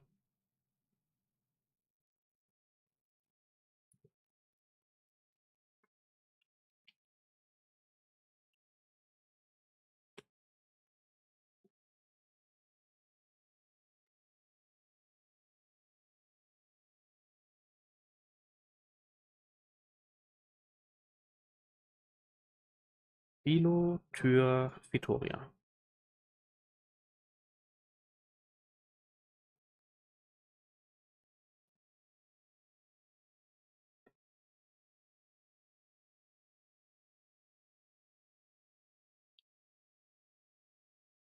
Haha, don't underestimate AoE weak point.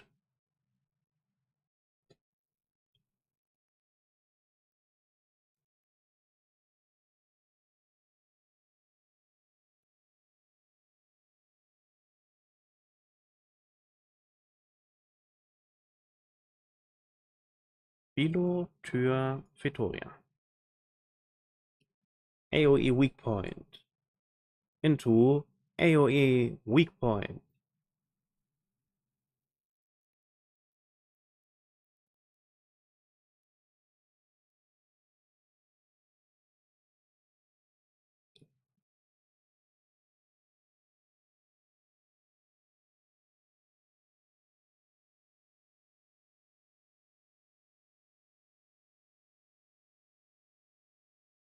Okay, RIP Ferry Team. Tür into Philo into Vitoria. I guess the only one standing will be Helbram.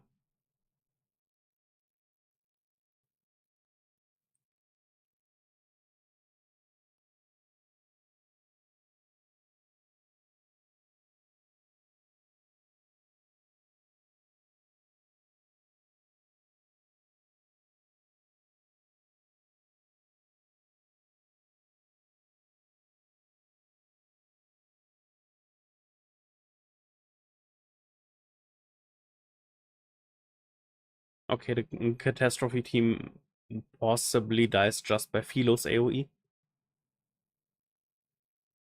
I mean, you guys are all blue. Sorry, but not sorry.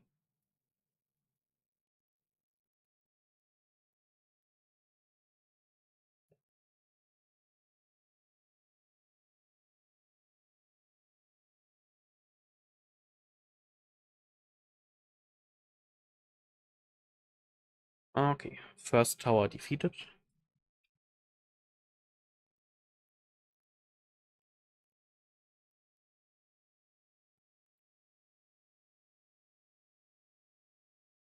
Hmm.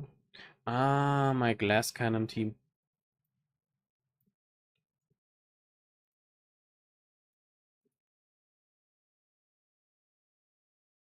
You get your gear back.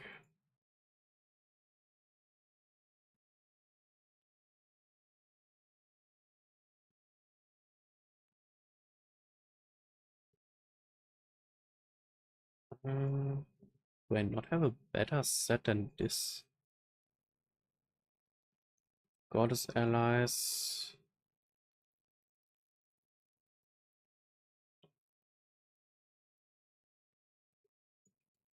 PvP.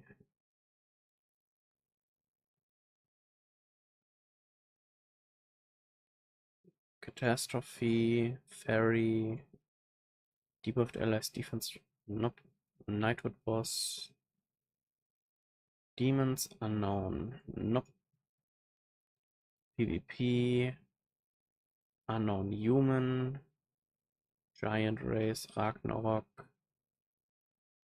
Demonic beast. Ragnar.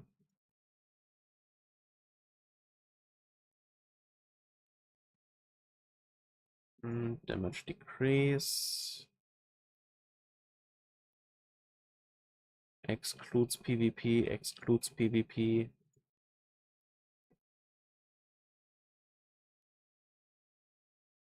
I guess the synth set is actually the only set I can use.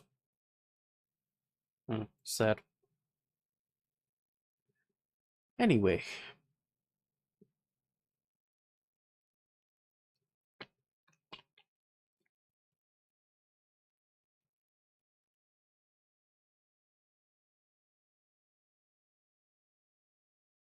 AoE debuff into AoE weak point into AoE melee.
I don't like this.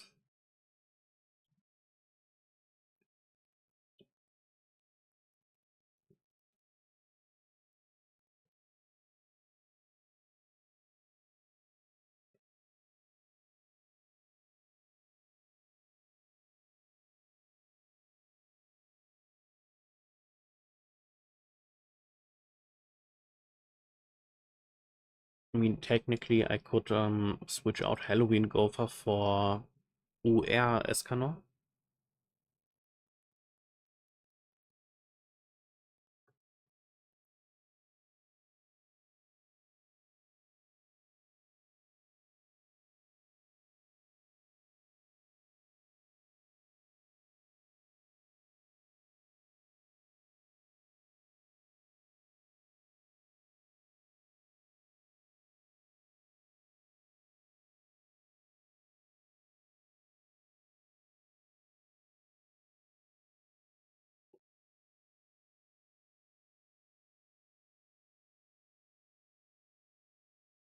Can I reset? Then I have to reset. Wait, can I not just reset this one?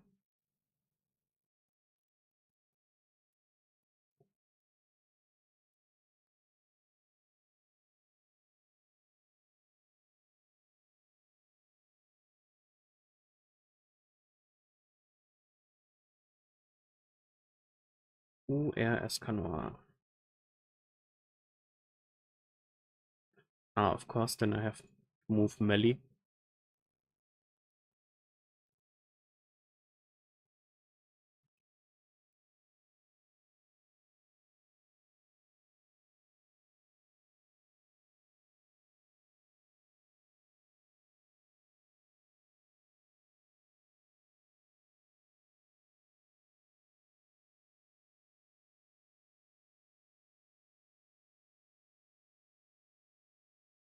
Okay, let's try this again.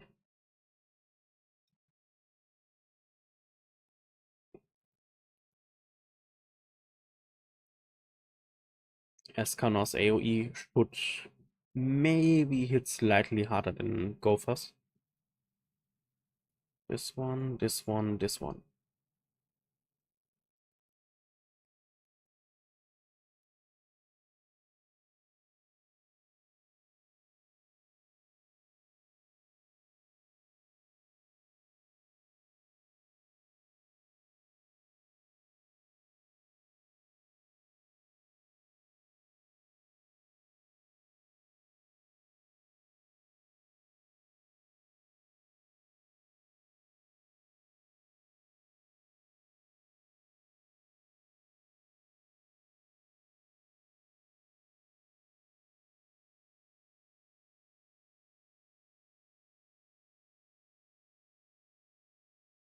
Esker, King, melee.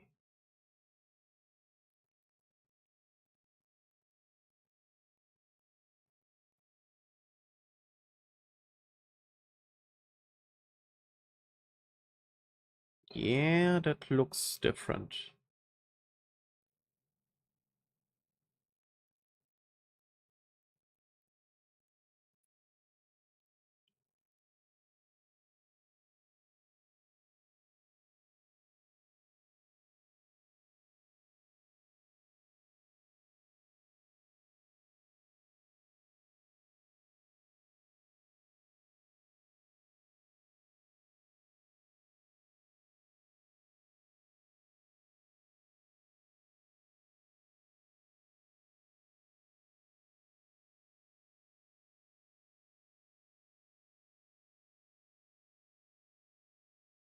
Not what I intended, but it's working.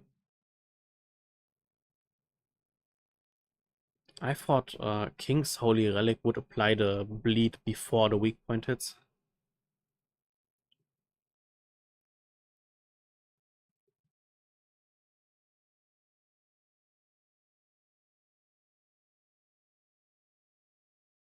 Escanor, King, melee.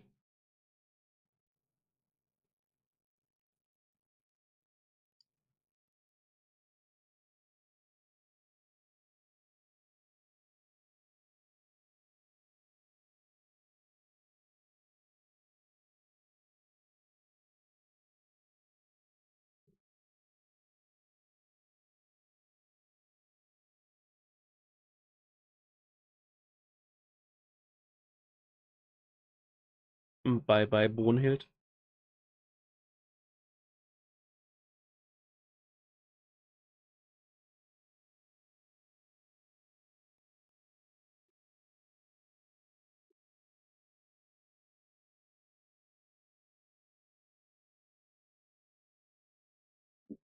Okay, Fairy Team and then Catastrophes again.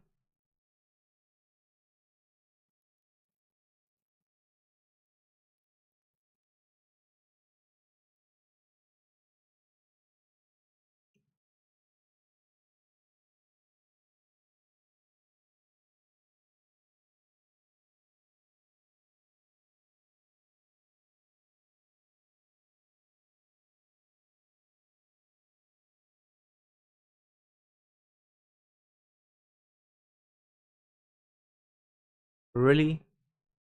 Gloxy survived this shit with 1 HP.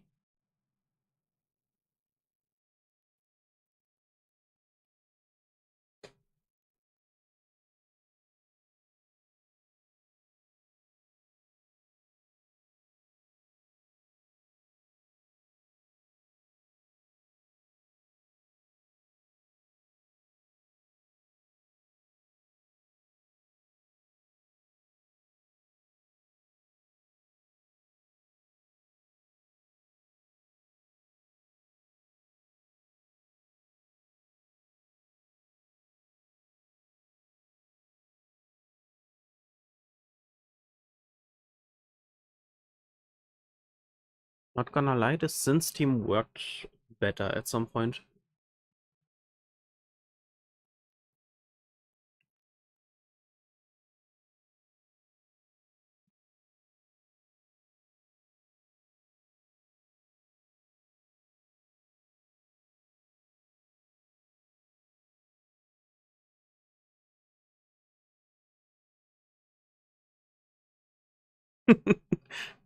Okay, Catastrophe is close to being wiped by just Escanor's Bronze.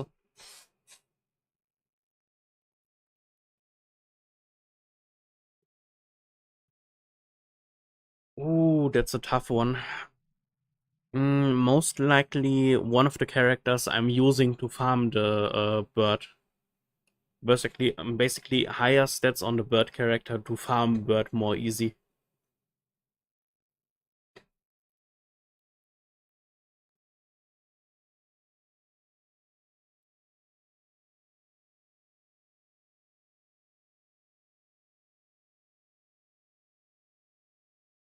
In that case, only Megelda, because I don't have the traitor relic yet.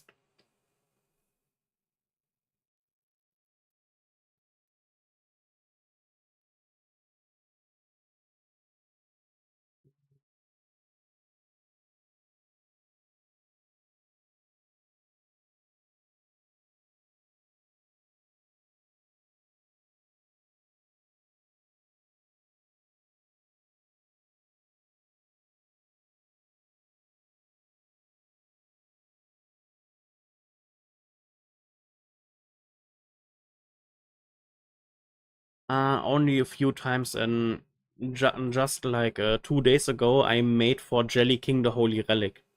So before my team was not even able to apply poison or no bleed. I was only able to apply bleed and shock, and so I cannot go to the first floor because on the first floor you basically want to move the squirrel on each of the tiles at least once.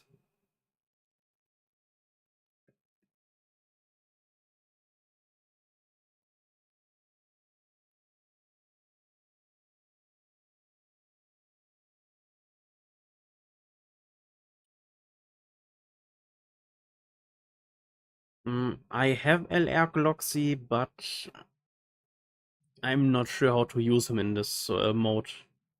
Or who to replace him for. Like, do I just remove, how's she called? Merlin? Or do I just remove Jelly King? Because I need Demon King melee, I need LR Liz, and then I have like Jelly King and Merlin. Both of them only apply one. Jelly King applies two debuffs with Holy Relic.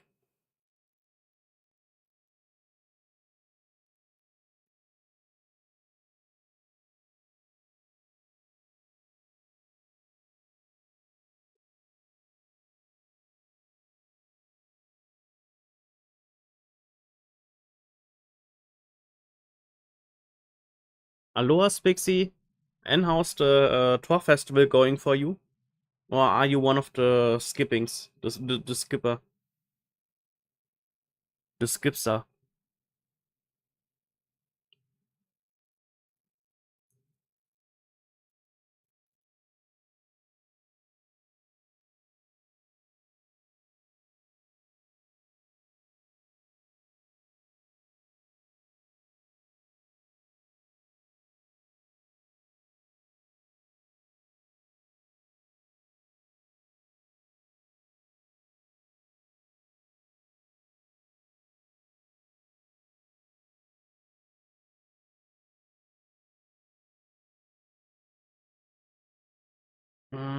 Feels bad, man.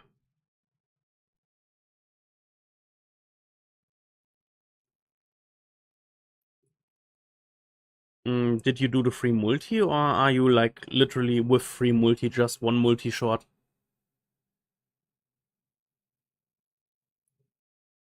And that you don't feel so alone, I'm also in the 900 pity club. L- Like, I got my LR Margaret from 3.6 to 6.6 ult, but... Hallo, Mauritius! I got Ludozil on max ult this festival, but I had to go to 900 pity to get actually Thor.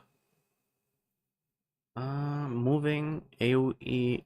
No, no, no, no, no. That's not what I wanted to do.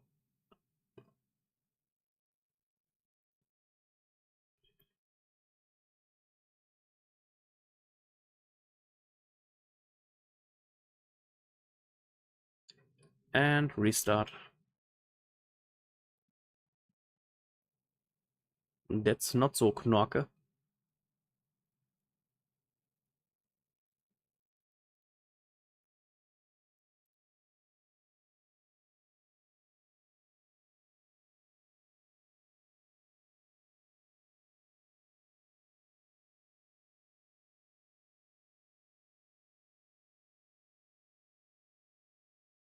I mean, I would ask Mauritius how his Thor festival was going, but I know he's not playing the game.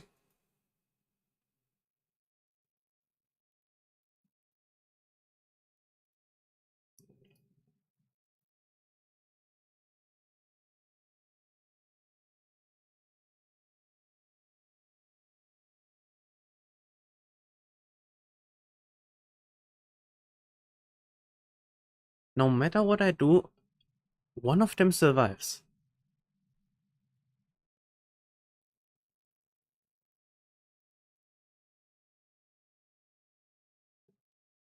I never tried, but reopening the game takes a while, and it's kinda annoying because then I had to basically make the stream black that I can enter my password again, and then we have to wait for the login sequence, which is kinda annoying. So I just paid the 20 stamina and just restart the floor over.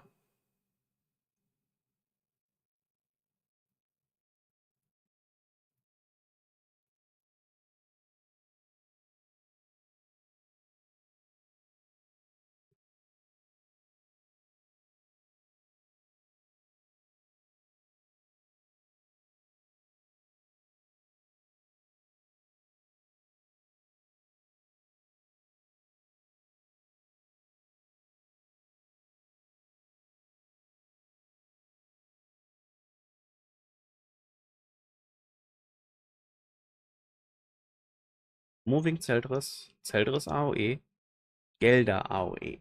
That's what I wanted to do in the first place. That's more, I like it.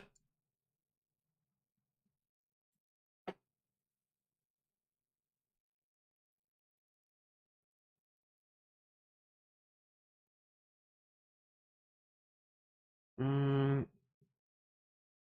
moving Zeldris, playing Zeldris. Sweet crit, close to a million, bronze skill.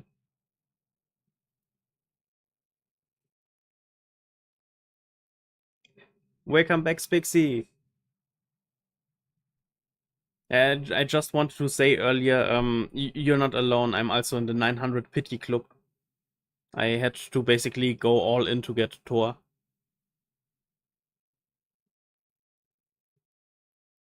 But I must say, damn, girl is slapping the spurt like crazy. Moving AoE Gelder. Bye bye, dear fairies. Yeah. Helbram's, let's call it immortality passive. He basically comes one time back. Just, eh, just to suffer again.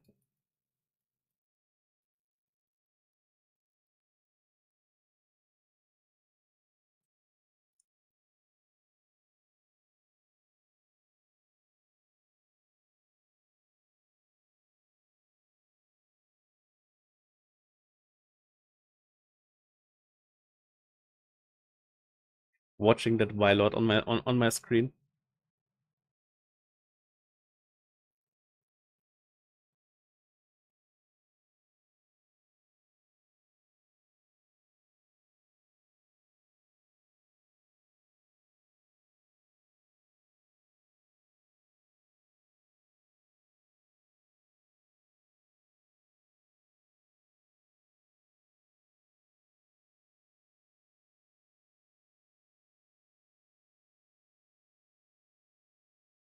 I think the funniest thing that could happen here is that basically everyone changed their avatar into Vylord.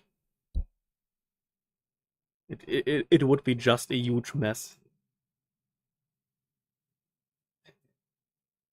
And when everybody is Vylord, nobody is Vylord. Yeah, something is buggy with the game today. Today I also had like the first crash ever with the game on PC. Sadly on stream, which was kinda annoying. I think the one time it crashed was when I unlocked Thor's passive. Moving AoE Gelder. Sayonara. I did not even need Gelder. Netmarble, please push the catastrophes.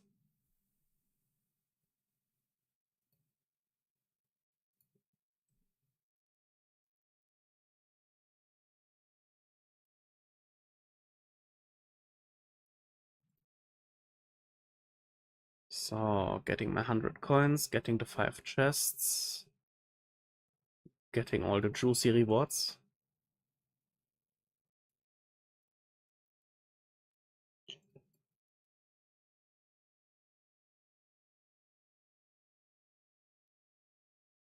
And getting the LR seals.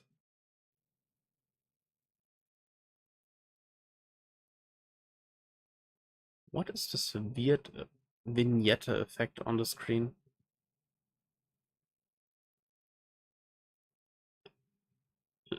It looks like an old movie, but I don't think it's supposed to look like this.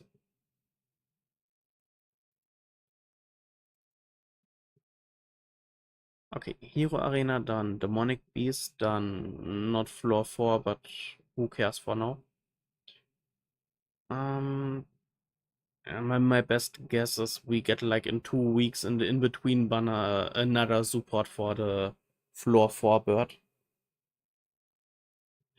Besides that, Memory of Yggdrasil. I still have time for this. Quests. Weeklies. Done. Knightwood boss. Okay. I think we're good for today. Lucky Bag also got us stuff, I guess.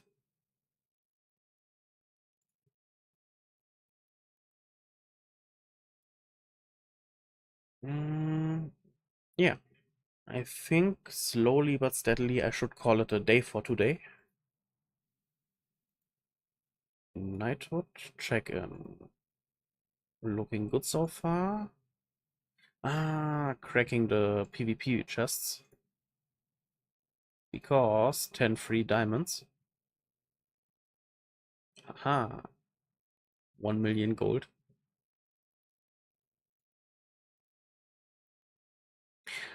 And I wanted to push the artifact set of the deer.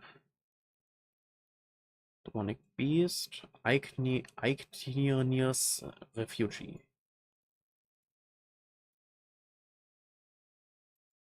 Okay. Soon max level.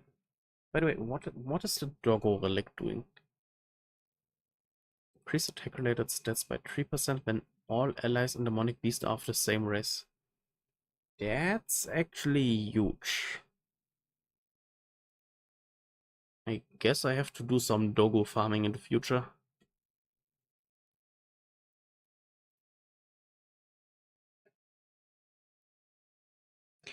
But yeah, for now I would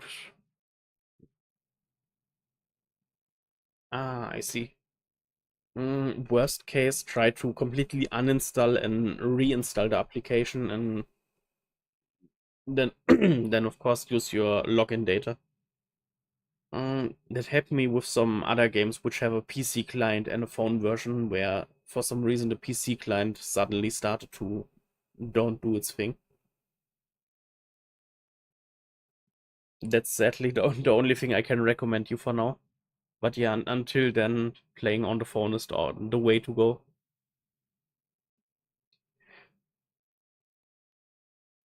But yeah, for today I would start to say goodbye. Like always, thank you guys for chilling, thank you for staying, and thank you for watching. And I hope to see you soon next time. Until then, bye bye!